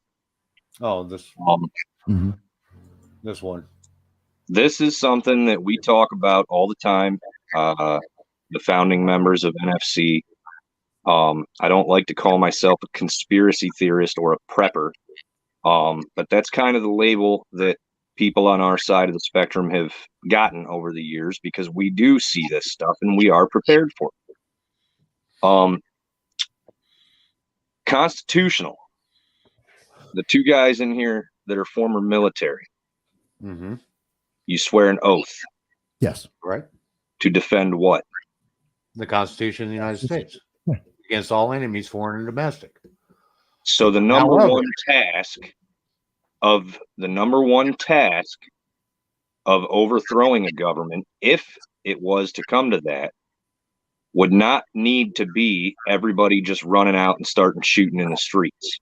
No, absolutely If not. we were to prove, and I have done it countless times on our page, if we were to prove to these militaries, to the military force, that the government is no longer constitutional, that they're no longer following constitutional regulation, and that they are, in fact, the ones violating the Constitution, the military oath is to defend the Constitution from all enemies, foreign and domestic. The government is not the Constitution. Well, no, never was supposed to be. We have discussed this multiple times. I have multiple friends in the military and their former military, and you would be surprised to see and find and hear how many military personnel there are that would not defend this government against the people if the people were to stand up and rise against. Well, and again, that is something that we saw in the 1700s when the militias started standing against the British troops. Okay, because the militias were controlled by Britain. They were controlled by the governors of the colonies, which the governors were put in place by the king. Okay, by Parliament, by the crown. Yep. Well, Okay. it's because. Go ahead. Go ahead, Mike. So this is what's going on today. Everybody thinks we are in a unique time in history. It's And not. it's all stuff that, as they say, if you don't learn from history, you are It's destined doomed to to repeat itself. Yep. And we are seeing a repeat of history today. And we've seen this thing play out not only in 1776, we saw it play out during Magna Carta. We saw it play out under the Roman Empire. We've seen it play out over and over and over and over again throughout history. And every time it's happened, Fail to learn from it. every time it's happened, the people that take over enter office in the new form of government as former citizens or people that rebelled against. And the argument that I will never stop fighting for the Second Amendment is that when them people coming out of the Revolutionary War sat down in their offices to start talking about rights and start talking about people, they entered a war as people. Most of them were lawyers, accountants. They were people of society. They were not politicians. They were not kings. They were not queens. They were not going into this government with the idea and the fear of the Second Amendment because they were not fearful of their people. They earned the positions that they were put into when they won. Now, today's government is not earned. That is why this government is so afraid of the Second Amendment and wants it gone, because they have the fear. All right, just one quick point. Well, a Yeah. couple quick points. I was sent this not too long ago as a Christmas present from my partner Michael. It's a copy of the Declaration of Independence. This sits on my desk right behind my computer screen where I can look at it. A lot of Yep. times you'll see me peering off into the distance. This is what I'm looking at. Yep. It's right here, prominently on the wall behind me. 56 men signed this document. Mhm. By the time the war was over, 40 of them were dead. 40 Yeah. of these men gave their lives because this document of what they signed. The remaining men on this document lost everything they had. They lost their farms, they lost their houses, they lost their wealth, whatever they had. These, like you said, these were prominent people in the community, but not only prominent members of the colonies. These were ordinary people in the They were colonies. people. When on the top of this it says in Congress. This is not Congress as what we think of Congress today. Congress meant a gathering. Mhm. This is a gathering of 56 people, and down here and one of the very few words that's not written in script or cursive, it says representatives. We are the representatives that we are Yep. signing this on behalf of the people that we represent. And in other things that are written bold is because we are to be free and independent. Yep. Now, Okay. of these people that signed this, there's this conception that this country was founded by old white men. Because we look back at those pictures in history and see that all of these guys with the white hair and the curly, the curls, those were powdered wigs. Do you know what the average age of the signers of the Declaration of Independence was? I thought they were in their 30s. 30, Yeah. 34 years old. Yep. The youngest signer of the Declaration of Independence was 17. The oldest was 68. Now, where are you going to find 56 people of such diverse backgrounds today that are going to put their name to something that is going to almost guarantee them certain death or ruin, and say, well, you're going to stand up and do what you need to do to believe in the cause of freedom? What these men did, it's incredible. We were talking before about superhuman. Yeah. So what these people did was supreme human, because there's no way around it. They were looking at certain death from the eyes of the most powerful military on the face of the planet, the greatest navy on the face of the planet, and these men band together to give all of us a good shot at a free life. And if we don't do everything every day to make sure that we're doing something to advance the cause of freedom and to push back on the despotism and tyranny that we're all facing as Americans, we are failing not only our forefathers, but we're failing the generations that are yet to be here to come up behind us. So, yeah, I don't know what the next step is going to be, but whatever it is, when this needs to be signed again, I got a pen right over here made out of wood from the Thomas Jefferson estate. So when that's necessary to get signed. Well, I will be back in just a minute. let me follow up with what everyone's been saying, because it's important. And this is, Mike, you may want to bring this up on the screen, because I think this is relevant. We can't, I don't expect I'm not a giant like the founders, what they went through, knowing that they were going to die. When they signed the Declaration of Independence, they signed their death warrants. We don't have to go that far. We are lucky. We are in a wonderful time of the world to have the freedom and power that we have right now, the wealth, the access to information. And people are saying, and like Jen mentioned, we're not learning from history. Here is the history in front of us. This is the kind of oppression we're talking about. When we have animal shelters that are saying, because we believe in the Constitution, because when you say, I believe in the Second Amendment, You're saying, I believe in the Constitution as it is written, not how it's interpreted, not how it's being redefined. You believe in the Constitution. And we are seeing that it is commonplace that animal shelters, that organizations, that people are selecting, and this is, you can call it racist or whatever, the istrophobe you want to call it. They're talking to people and saying, oh, I don't like what you stand for. I don't like that you stand up for America, and I'm going to punish you, to the point that they're not going to let people adopt pets. Now, think about this. You can't adopt a pet because someone says, I don't believe in the Second Amendment. That's like Joe Biden when he says ultra MAGA is a problem. What does MAGA stand for? Make America great again. It is an America first policy. If you don't believe America, your home, our home, being first in everything that it can be, if you don't believe in our country being great, and you believe that it's okay to isolate people and target them to the point to be able to punish them from owning a dog, then what are you actually standing for? We need to call this out.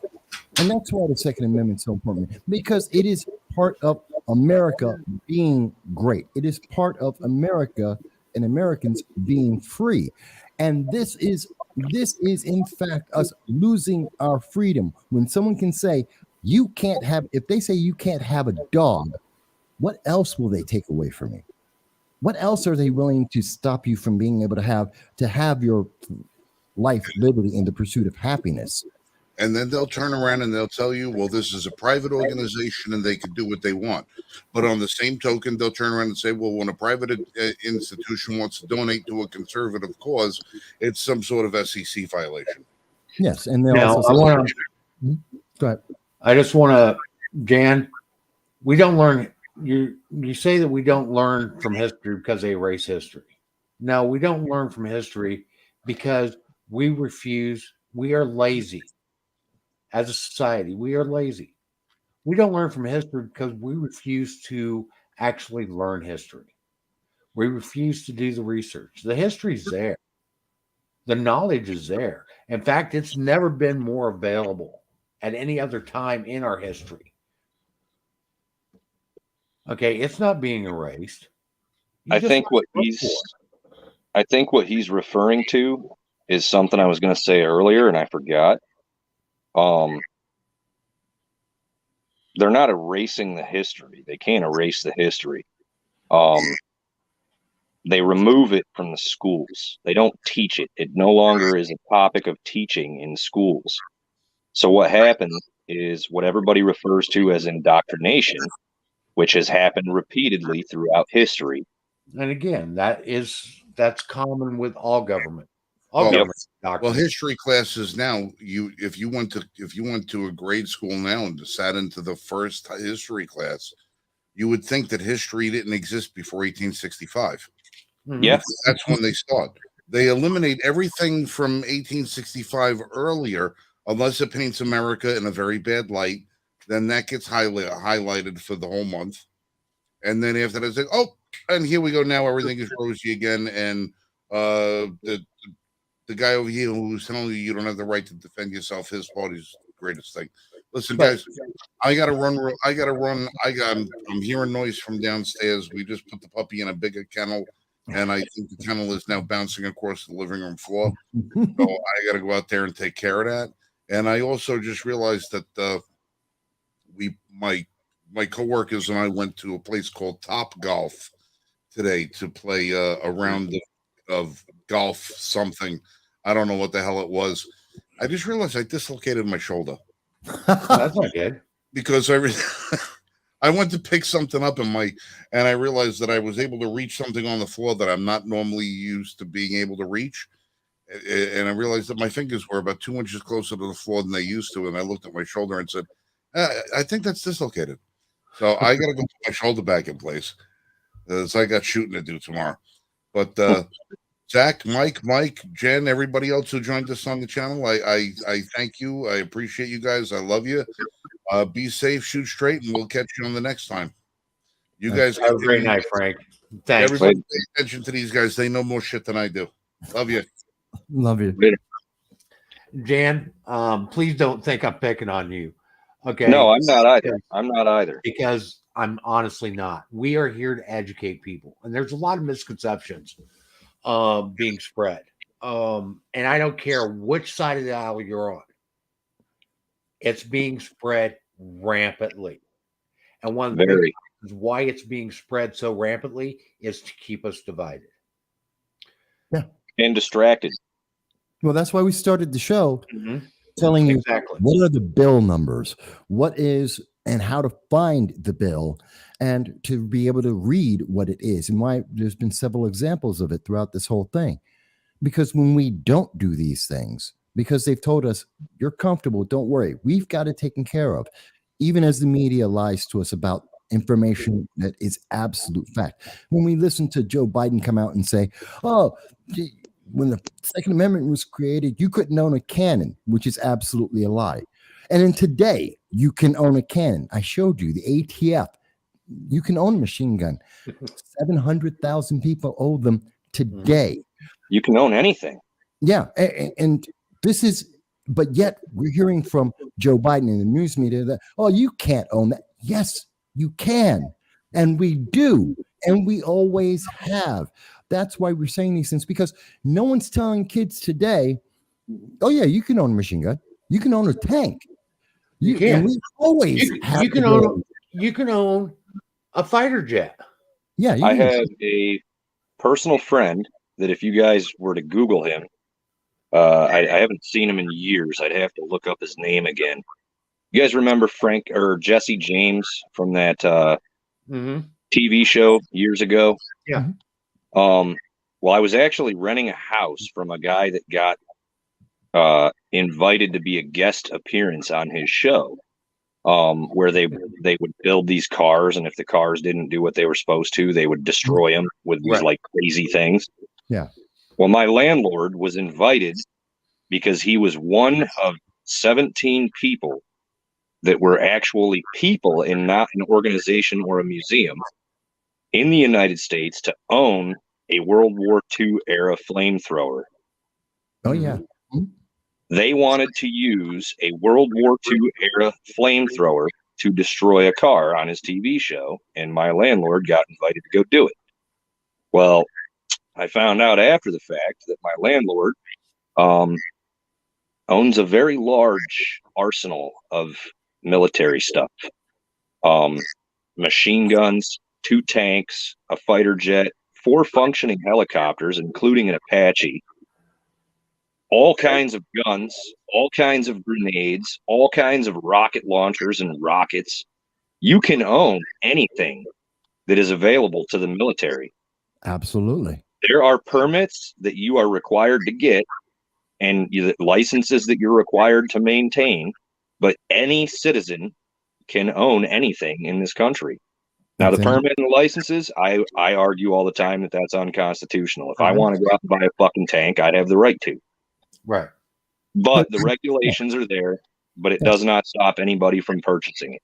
It's called an NFA Title I license. And I showed people earlier in the show before you got on, Zach, I was showing people the ATF itself, telling people that you can own grenades and flamethrowers. And they have a list. There are, in Texas, 34,000 people that own machine guns. And something I mentioned earlier, and again, this is for education, folks, because you never hear this. So I want to say it again.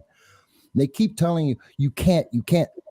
The fact is, there are people, as you just mentioned, Zach, a lot of people own tanks. They own flamethrowers. They own rocket launchers. They own machine guns, hundreds of thousands of machine guns at this moment.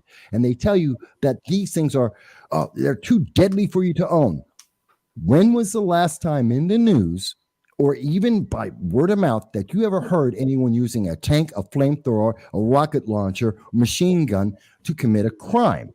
You don't, because it's not the problem of the firearm. And whether they want to call it an assault weapon, which actually exists, it's called a machine gun, or a rifle, or a handgun, or anything else, a knife, a baseball bat, no matter what they want to call it.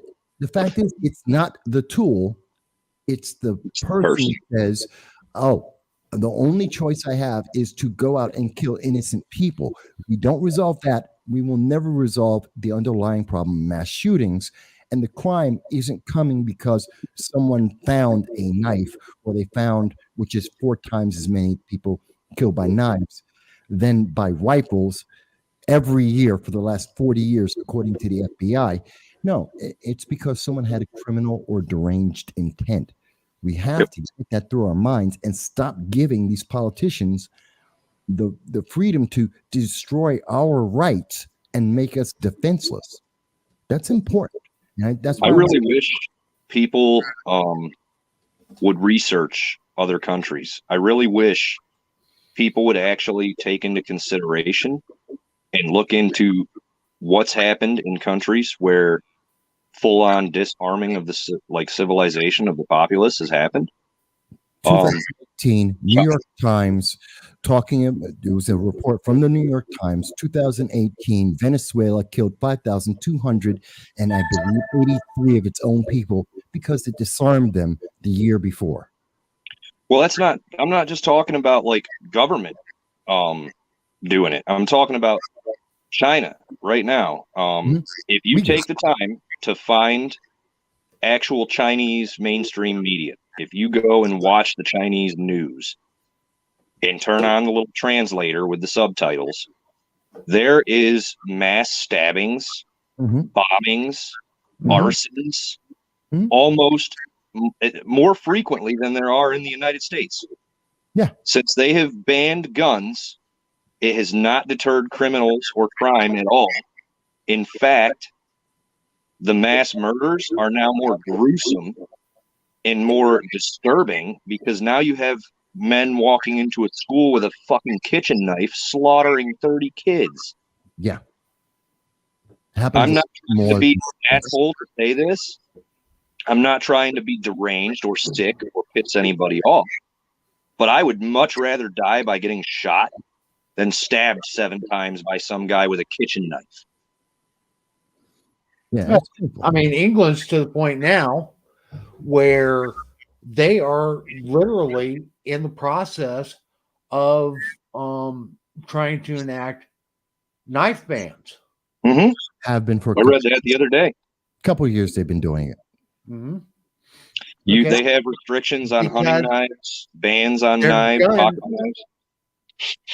Their restrictions on guns did not reduce violent crimes. There's been multiple studies put out where they've studied these countries where they've enacted these gun bans, and it has no impact on reducing violent crime. Shootings go down, gun crimes go down, but that's just it. Other crimes raise. Okay, that's just it. If you go back, it gets violent crime actually gets worse after gun restrictions are enacted.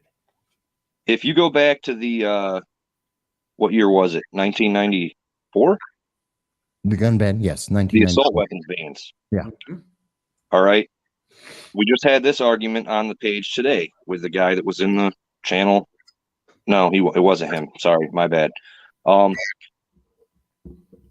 Columbine, the worst school shooting in the history of our country. They had bombs. Yeah. Pistols, shotguns. All right. They had a manifesto from the one shooter that stated that they couldn't get assault rifles, so they used what they needed. You know, it's a story that no one really remembers. 2019, Islamburg, New York. 4 kids made bombs to blow up Islamburg, New York. Not guns, bombs. They built bombs. So to say that it's about guns, there are many examples of this, and they're just not popular. Well, it's not that they're not made popular. That's all right. They're not made popular. To finish what I was saying about Columbine, if you go from 1994 to 2004 and look at all of the mass homicides that happened, all right, they still happened. They still were there. They still existed. Yep. They were just done with bombs, with gasoline, with pistols, with shotguns, with knives, with automobiles. The only thing that effectively happened from 94 to 2004 was we removed the term assault weapons from the mainstream media. Well, it's not just, by the way, it's not just your opinion on that. If people don't believe it, Northeast University, Professor James Allen Fox has several studies on this, detailing the last 45 years of mass shootings, including before and after and during the gun ban. Absolutely no difference. It did not change. Nope. So the only thing that changed was we removed the terminology of assault rifle. That was it. That was it. And it is a fact. It did zero impact, just like every gun law. And I've always said this, and I challenge people to do this. If you don't believe in the Second Amendment, fantastic. If you think gun laws are going to be effective, okay, go up to any politician, any of the politicians that believe in gun bans, and ask them to show you proof that anything that they have passed, any gun control legislation, has actually reduced crime or mass shootings or school shootings at any point in time in the United States history since 1934. And they will not have that evidence because it does not exist. Nope. Doesn't exist. Which is why they won't quote it. Because Can any one of you two tell me the worst school massacre in history? I know this one because you told me before. I was just reading it a week ago, but I don't remember. It happened May 1927, Michigan. It was not done with a gun. It was done with bombs. 45 people killed. Yep. The worst school massacre in history. It's the guns don't do it. And the gentleman, now that I do remember the argument we had earlier, the gentleman that was here a little while ago, I don't think he is here anymore. In the chat, the people that claim to be 2A defenders and pro 2A patriots that want red flag laws and want mental health awareness need to understand that every single one of these shooters did not get stopped by mental health awareness or red flag laws. The Buffalo shooter was just institutionalized, hospitalized and evaluated prior to his shooting for a mental issue because he issued threats to another area. Didn't stop him. The kid in Uvalde, all right, fellow students, people that he knew, said he was always quiet, that he was always kind of awkward, that they suspected him of having some sort of mental illness, but nobody ever raised any flags or awareness. Didn't stop him. The red flag laws and the mental health bullshit is not going to stop shooters from committing a mass shooting, because 90% of them, nobody realizes they're mentally unstable until after they've snapped. It's even worse than that. Red flag laws, by design, are not built to stop mass shootings. No. And they're not meant to stop suicides of almost anyone. According to the studies that have been done, I've read them all, they target 40-year-old males that are married. That's it. They target middle class males, 40 years old, who are married. That's for their suicide potential. And it only potentially works, and this is the estimate, is 1 out of 20 times. So 20 people are punished, denied their due process, denied their property, embarrassed and destroyed in their businesses and communities to potentially save one person who 40% of the time will continue within a year and a half and commit suicide anyway. They do not work. They are not meant to stop mass shootings, and they're not effective at suicides. And I know this comes from Connecticut itself, 1999. I've done the FOIAs. I've read the reports.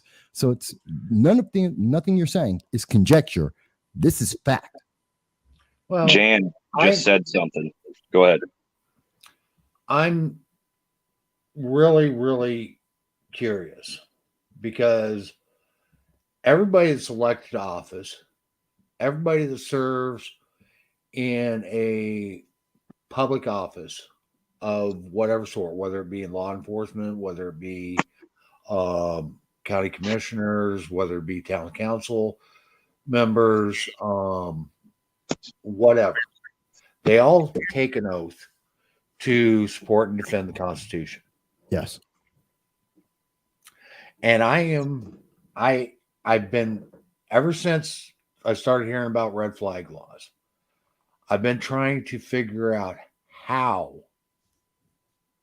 they can constitutionally justify a piece of legislation that violates every one of the articles of the Bill of Rights except for the Third Amendment.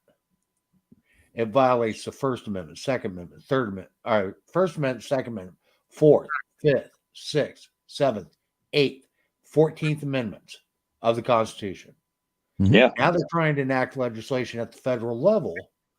And I want to know how Congress tries to justify that they even have the authority to introduce this legislation.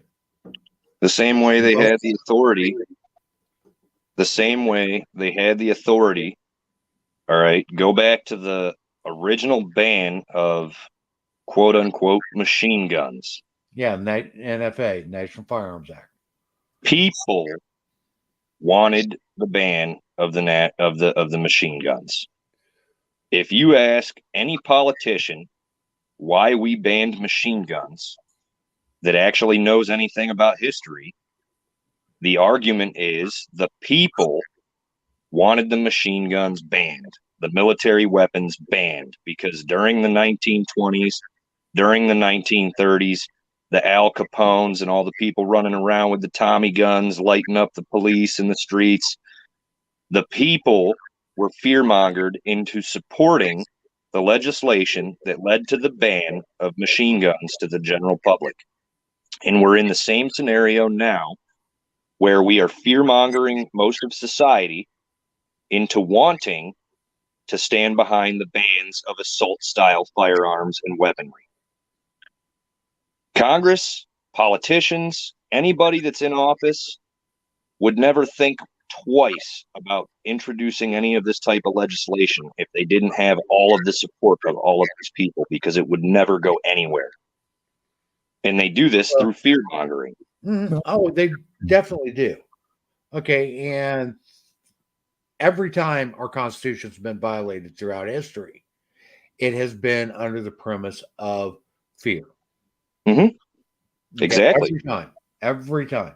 Including the Alien and Sedition Acts, all the way throughout. Okay, and the Alien and Sedition Acts was one of the first violations of our Constitution. Yeah. Okay, and that happened during the second president. You know, it's amazing when they don't think we were paying attention to this. And by the way, what we were just showing on the screen for everyone who didn't notice, that's part of a 8,000 word report on red flag laws. It includes over 150 different sources that you can look up for yourself, including all of the studies that have been done on red flag laws, telling you exactly how they don't work. And as Jan had mentioned earlier, being on an FBI list doesn't work. Everything that has been presented does not work. But the fear, as you were just mentioning, Mike, and we've talked about on this program many times, is the fear is they have to do something. That's what we heard Joe Biden come out and say it right in front of everyone. We're going to do something, not something effective, not something efficient, not something that actually works, but they're going to do something so that you'll go to sleep at night going, they did something. Meanwhile, what they actually did is take away your rights, take away your freedom, and made you 0% safer. And I was that's listening to the debates on HR 7910 in the Judiciary Committee. And that's what kept coming up over and over and over and over again. do something. We have to do something. Yeah. We have to do something. No, not when it's not effective, not when it actually is counterproductive. Okay, Jan says because they interpret the Constitution fit their narrative. Pelosi keeps saying the Constitution doesn't fit today's America. What I love, there are a lot of people that are pushing to say that the Constitution needs to be repealed and that it is a living document and et cetera, et cetera, et cetera. Okay. Here's the thing. Without the Constitution, there is no authority for the federal government to even exist. Sure. Without the Constitution, each of the 50 states would be its own sovereign nation. Mm-hmm. The Constitution is the only thing that legitimizes the federal government. it's also the only thing that regulates it. Exactly. And that's the thing. Without the Constitution, there is no legitimacy of a federal government. And actually, our Constitution does not establish a federal government.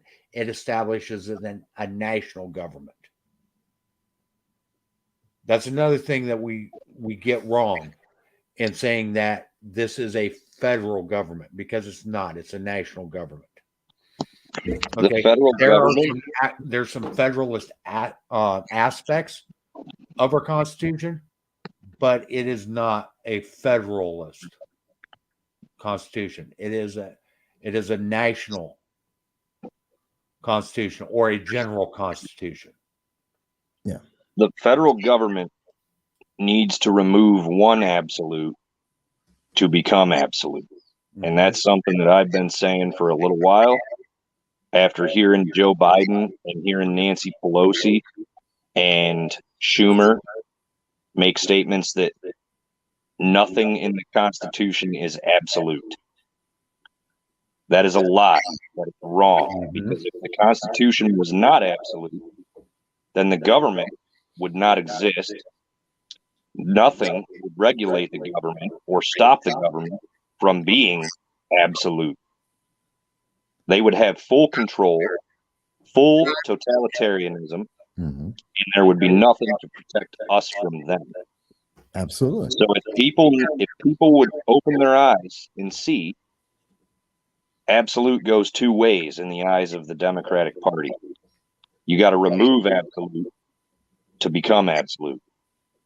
And that's why they're trying to push this idea that the Constitution is not absolute on so many people. If they convince the majority of the nation that they have the authority to change or write or remove anything from the absolute document of the Constitution, then we have just literally surrendered our freedom to the United States government. Every time. And that's the danger of it, is when you don't pay attention to not just the history, but what's going on currently, when you don't question your authorities, the representatives that we've elected, you don't ask them to do what is responsible and accountable and effective. And when you just look at the headline and accept that someone's take on that is the truth without trying to look at the source or understand what's going on, then you fall into the slippery slope that always happens. And I pick on Venezuela because it's the most recent and closest example that we have. When you look at it, this is only 6 years ago, that Venezuela was one of the crown jewels of not just South America, but the world, where the people were living good lives comparable to our lives here in the United States. And within 6 years, they went from that lifestyle to mumps, measles being rampant throughout the nation, people living out of dumpsters and eating zoo animals, their government attacking and killing its own citizens, and people. One of the largest groups of people who are trying to come into the United States right now are Venezuelans because they're trying to escape that government because it's that oppressive. It happens fast, folks. Once you make that slippery slope, once you finally go and say, I'll just blindly follow the leaders and not question them and give up your right to defend yourself, it is a lightning fast transition, literally just a year or two, to absolute authoritarianism and people being killed in the streets. And it's what terrifies me all the time. And yes, Nazi Germany took 5.5 years. Yeah. Hitler built Jan, Nazi. Go ahead.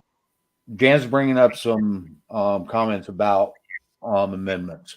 So I want to address this real quick, and then we can go back into this discussion. So, Jan, Article 5 of the Constitution of the United States details how the Constitution can be changed. Yes. And this is something that I try to point out when people say, well, they need to do something, and if the Constitution standing in the way, then we need to do away with the Constitution. No, the Constitution does allow for it to be changed. And when enough people of the United States determine that it needs to be changed, there are methods for doing so. Our Constitution has been changed 27 times since its inception, and each of those changes were done through an amendment. Article 5 details how that process works. The Congress, whenever 2/3 of both houses shall deem it necessary, shall propose amendments to this Constitution, or on the application of the legislatures of 2/3 of the several states, shall call a convention for proposing amendments, which in either case shall be valid for all intents and purposes as part of this Constitution, when ratified by the legislatures of 3/4 of the several states, or by conventions in 3/4 thereof, as the one or the more other mode of ratification may be proposed by the Congress, provided that no amendment which may be made prior to year 1808 shall in any manner affect the first and fourth clauses in the 9th section of the first article, and that no state without its consent shall be deprived of its equal suffrage in the Senate. So essentially, what it says is it takes 2/3 of states to bring forward an amendment, which then has to be voted on by 75% of the houses. Otherwise, it does not pass. The 2/3 it can be Congress determines on how amendments are ratified. Typically, it's been left up to the state legislatures, and state legislatures then convene, and when 34 or 3/4 of the state legislatures say, yes, we ratify this amendment, then the amendment's ratified. Right. There is an exception, however. The Bill of Rights was actually enacted by the Congress, stating that the states are to convene constitutional conventions to discuss the ratification of the Bill of Rights. Yeah. Hang on, I can get pulled back up here. Here we go. Back to what Mike was saying about Venezuela. I think Nazism, this sucks a lot to say because of, the world wars.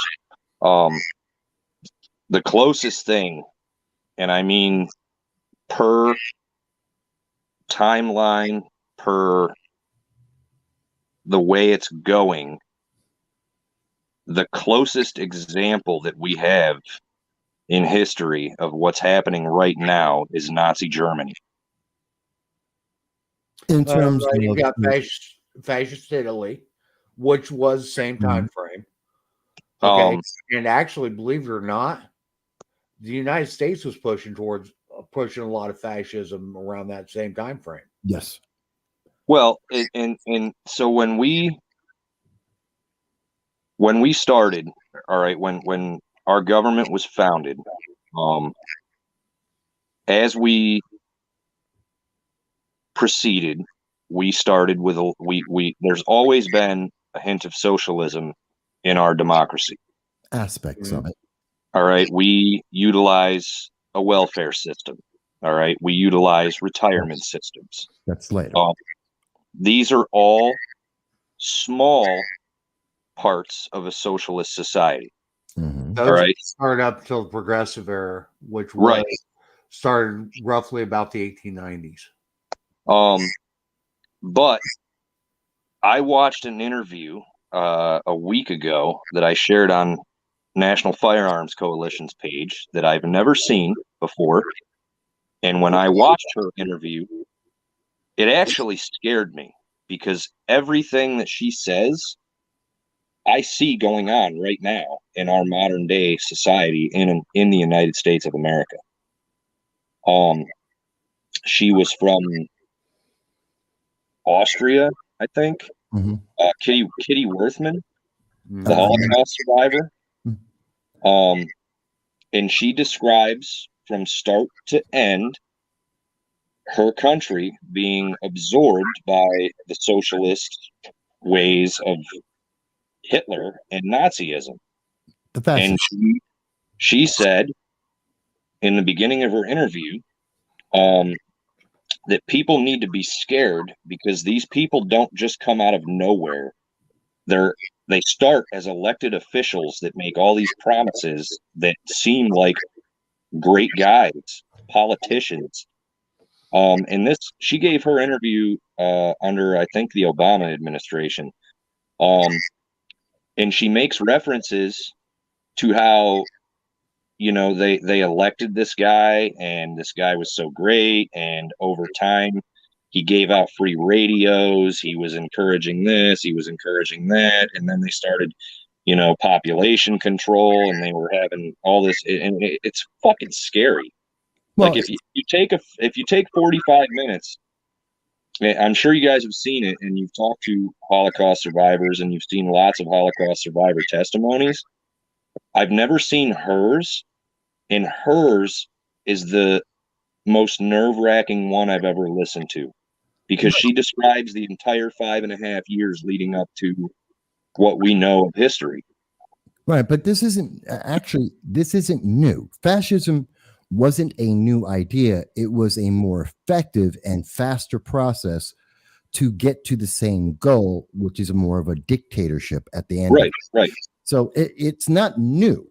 It's just it is a streamlined modern version of a process that has always happened. And in every one of the examples, and since then, we've seen it continue, where you take control of the media sources. You Yep.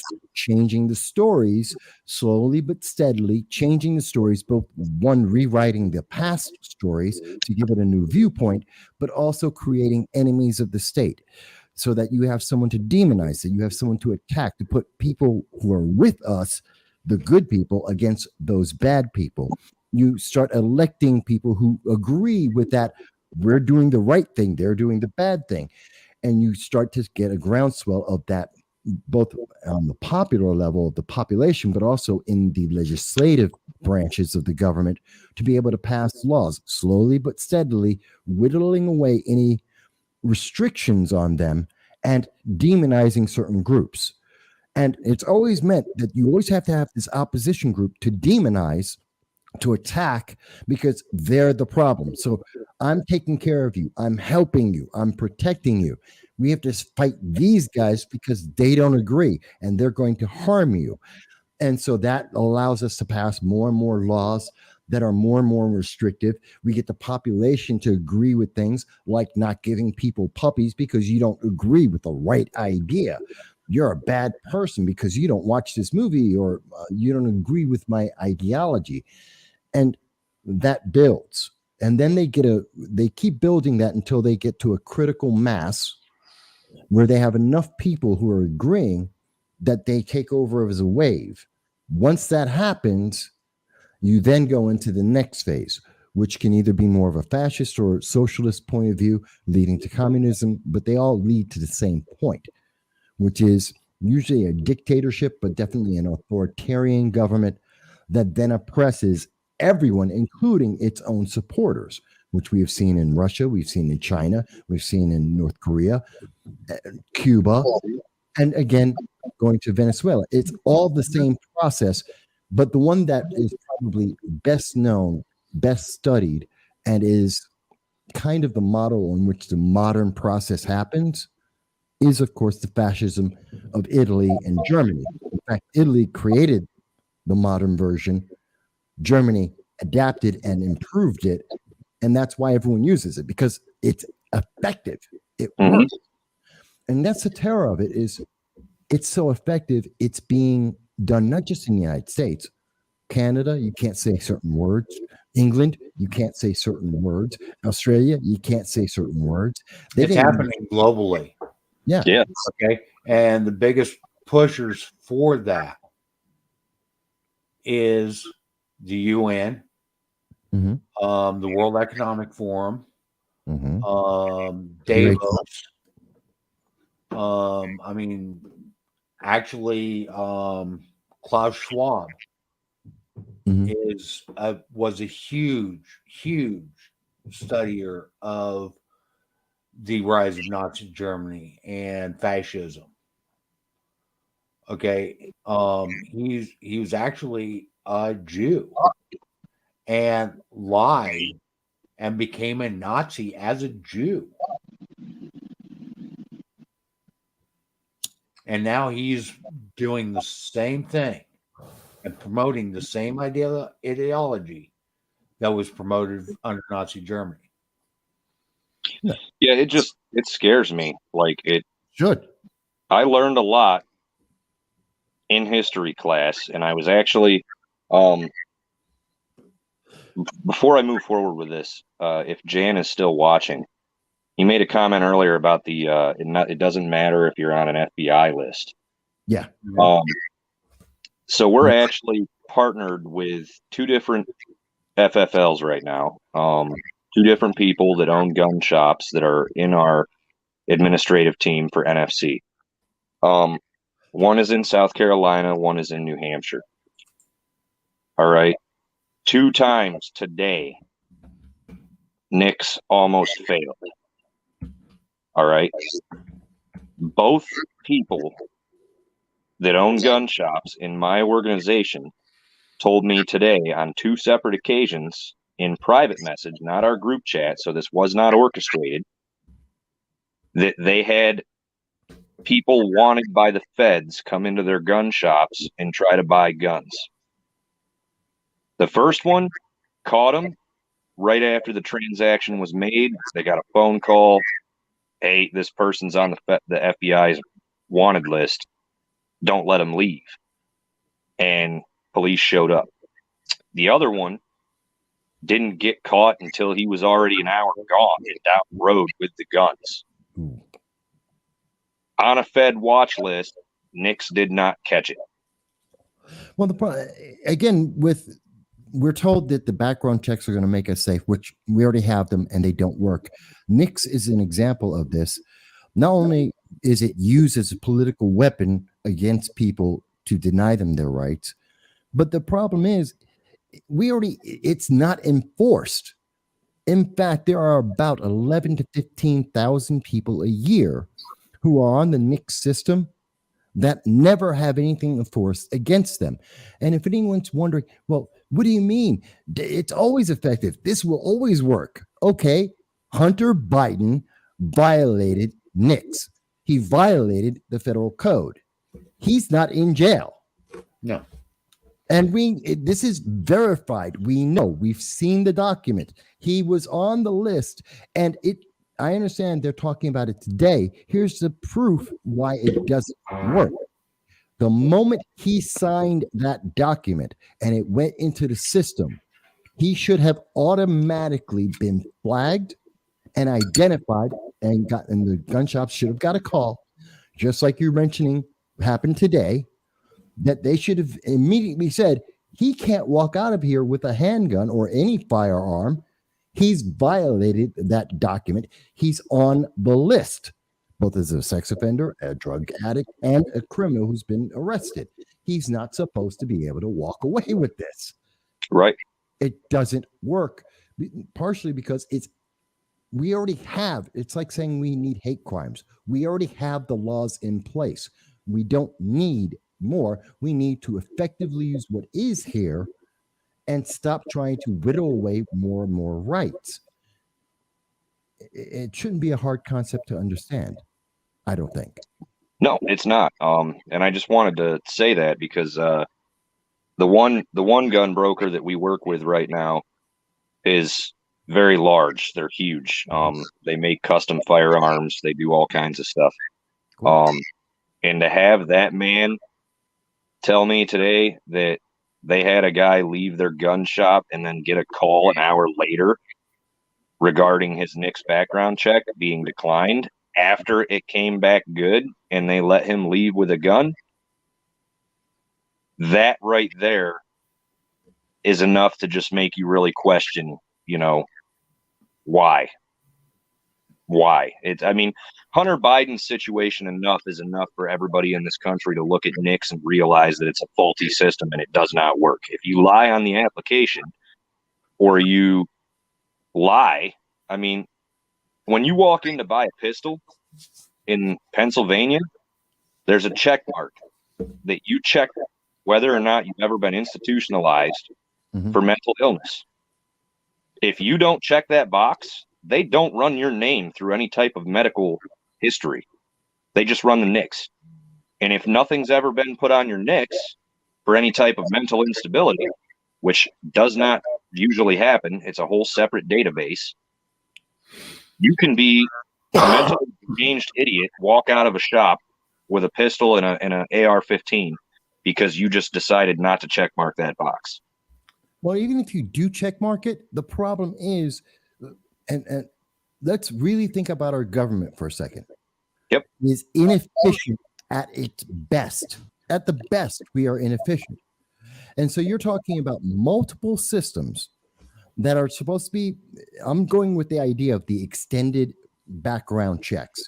So we're going to add even more systems than we have already that fail already. We're going to add them in. We're trusting bureaucrats and government workers who we all know can be very lazy and inefficient at their jobs to suddenly become 100% efficient every time that there is a request made through multiple systems to notify someone in real time with immediacy. That is not realistic. Just look at the NDR.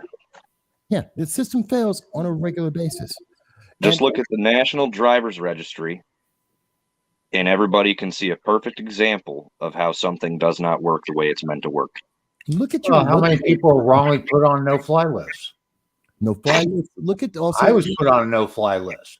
Well, think about I was put in the NICS. I was put in the NICS system, and not to interrupt you, Mike Vasquez. I went to buy a pistol, and I had just moved. All right. And I got declined buying a pistol, which automatically put me on a NICS fucking alert. Whatever they do. I had to end up actually contacting and writing a letter to the state police to dispute it, and then go in and talk to them and explain what happened, and they had to overturn it. But I walked into a gun shop to buy it was a 22 pistol. It was on sale for $100 and some, and I was like, holy shit, that's not a bad deal. So I went in, filled out my background form, filled out my paperwork, but I had just moved a few weeks earlier, so I had a temporary paper, an interim driver's license, waiting on a new one to come in the mail with my new address on it. And I asked the guy that was filling out my forms, the gun broker, do you need this? And he said, no, I just need the hard copy. And I said, well, what happens if that's not my correct address? And he said, well, just write your address that's on your hard copy on your paper. And I said, okay. So I did that. Well, guess what? When I registered with the state, the DMV, for my driver's license address change, and I got my paper, they updated my address in their state system. So when he ran my name to buy a pistol, it came back that I was lying about my address. And I got declined and denied.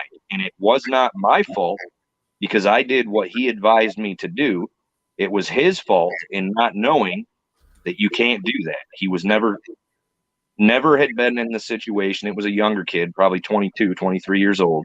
He'd never been in the situation to sell a gun to somebody with a paper interim driver's license after moving, after changing address.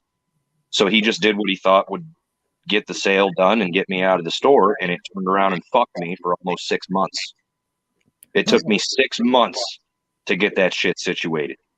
Well, then add in human error to, I believe it's 60 million people.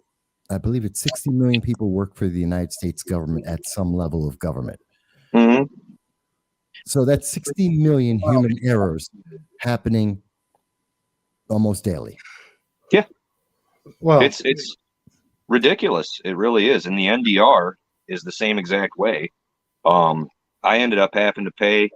I went 11 years without a driver's license because I got put in the National Driver's Registry. I was 17 when I got in a car accident, and I had had a beer, and the zero tolerance law in New York State for minors screwed me pretty hardcore. Lost my driver's license. And then I got a ticket on my conditional driver's license because I was only supposed to drive to school and to work. I got pulled over one day for driving outside of my privileged driving route, and they took my conditional and they took my license for 3 years. Well, when I went to get my license back, I couldn't get it until I got my name removed from the National Driver's Registry, which took me 7 years and almost $15,000. Yeah, I've heard stories about that before. That is absurd. But it's not unusual. Well, how does that system help anybody? The criminal is going to go out and drive whether they're in the fucking National Driver's Registry or not. If the criminal knows they are in the National Driver's Registry, they're not going to go register a car. It doesn't stop them. But it put me in a hard spot to figure out transportation for 7 years while I was in their system. But that's the whole thing. They have to justify their reason to exist.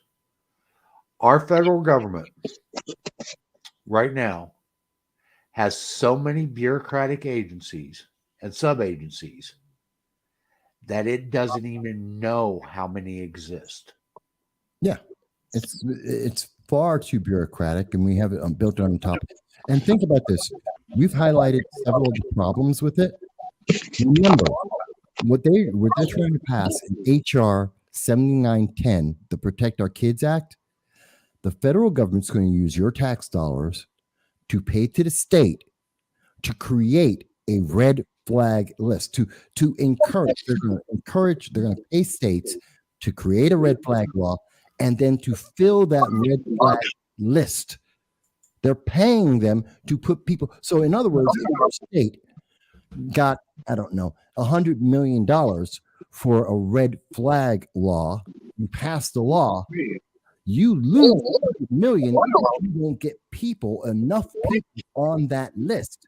So they must go out and commit red flag actions against citizens to justify that they got paid to create this law. Yep. Tell me how it's not going to be abused. I mean, this is yet another problem with this. And again, it takes away from our rights, and it puts a target on law-abiding citizens' backs that no one in the media wants to mention. Oh yeah, since we're paying for this, they have a financial incentive to fill a list where they lose the money. The same thing happens. A lot of people don't know this. And some people do, and they joke about it, and they call it a monthly quota or a quarterly quota. It's real, but the same thing happens with police departments. They have to justify having a police agency and a police department in a jurisdiction and justify why they need what they need every year, every quarter, whatever. So these police are expected to put out so many criminal complaints, to put out so many charges, to put out so many tickets based on whatever their reporting is, to justify keeping that facility open and using tax money to pay it. All right. Police departments that go out and buy these Hellcat Chargers, these high, and I'm not just talking like the little Ford Fusions and stuff, but where we're from, they use tax dollars to go out and buy 4 SRT Hellcat Chargers for highway patrol. They had to go through 6 months of high speed chases and all kinds of shit happening for almost 6 months because they were intentionally trying to justify purchasing these vehicles for the highway patrol. So for the 6 months that they were given to justify the means to needing these vehicles, the amount of high-speed pursuits we had went through the roof. You used to hear of one maybe every couple of years, and then for 6 months we had like 30 of them, where police were pursuing a car going over 100 miles an hour on 86, and it's like, are you kidding me? But it happens on every level of government. Okay, getting back to 2377, which is the red flag law that was amended onto HR 7910. Mm-hmm. Mm-hmm. Under the grant program established, it states, in general, the director of the Office of Community-Oriented Policing Services of the Department of Justice shall establish a program under which from amounts made available to carry out this section, the director may make grants to eligible entities, which are states, U.S. territories, Puerto Rico, District of Columbia, and Native American tribes or Indian tribes. To enhance the funds awarded under this subsection may be used by an applicant to enhance the capacity of law enforcement agencies and the courts of a state, unit of local government, or Indian tribe by providing personnel, training, technical assistance, data collection, and other resources to carry out enacted legislation described in subsection C. Train judges, court personnel, healthcare and legal professionals, and law enforcement officers to more accurately identify individuals who access firearms possess a danger of causing harm to themselves or others by increasing the risk of firearms, suicide, or interpersonal violence.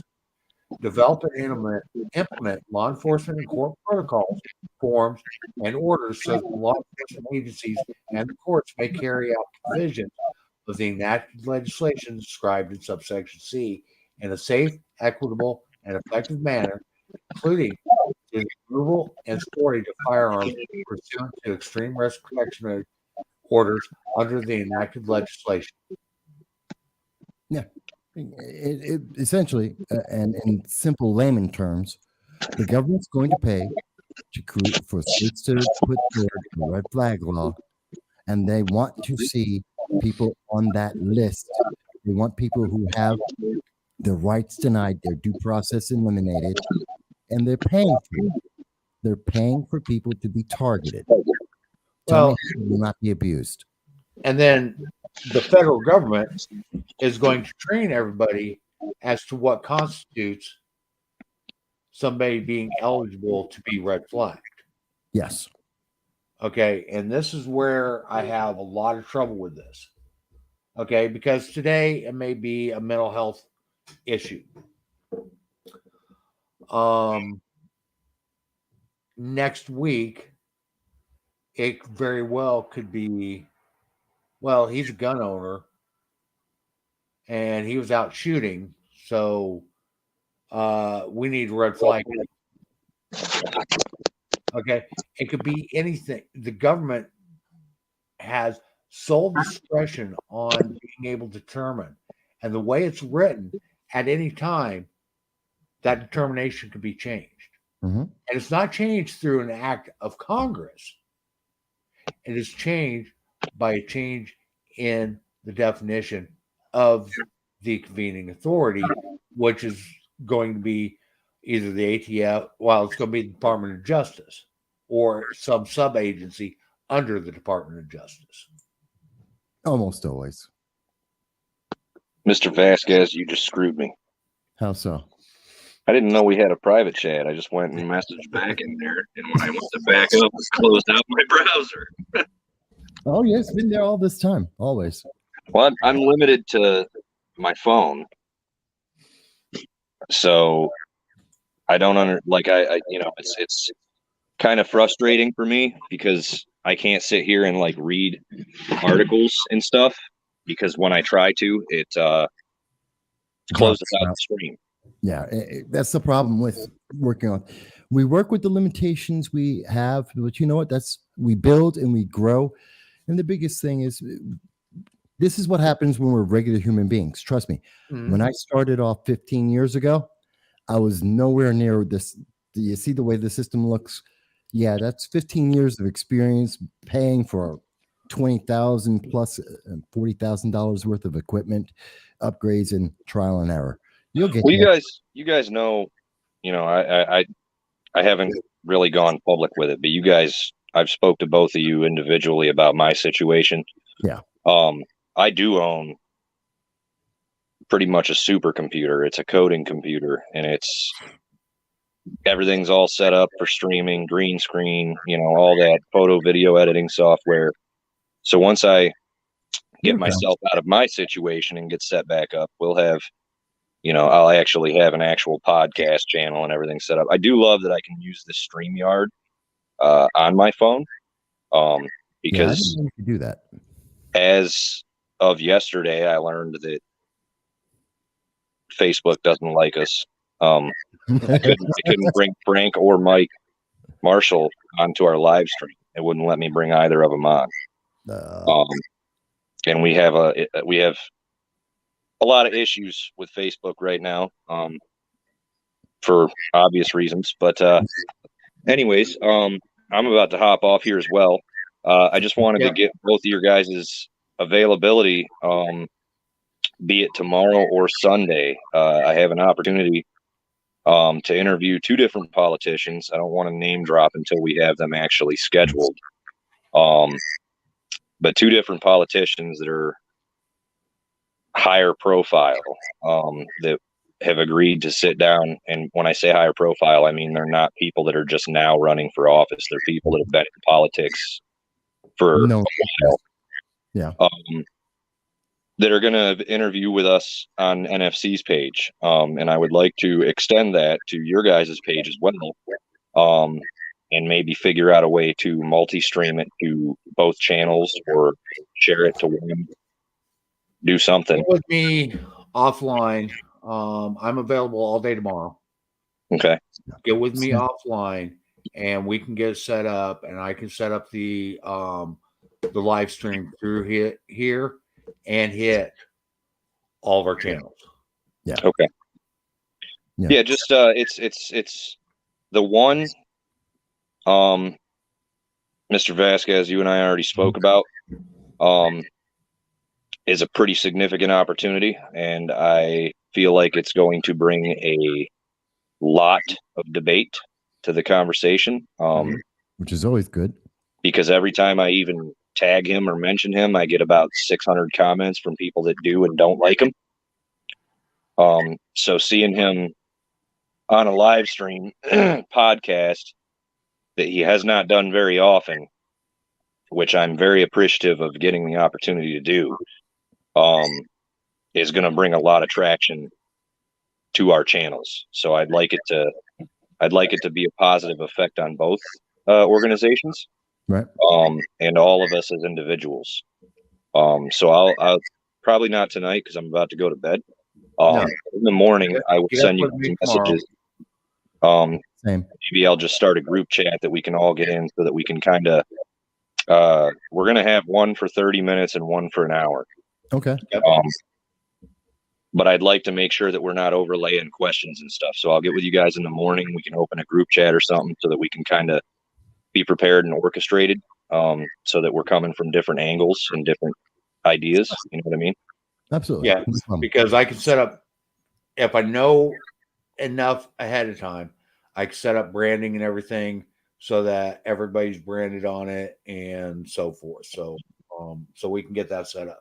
So get up with me in the morning and we'll get things figured out. Sounds good. Well, appreciate you guys having me on.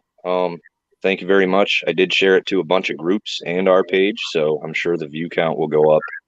Awesome. Thank you very much. Go up in the morning. And thank you for being on tonight. Yep. And as always, Michael, thank you for your input on the conversation. Thank you, Zach, for your input. With that, we're going to go ahead and wrap things up. Remember, we are here every week, Friday night, 9:00 Eastern Time. And we have a roundtable and we discuss current events as to what's happening in politics.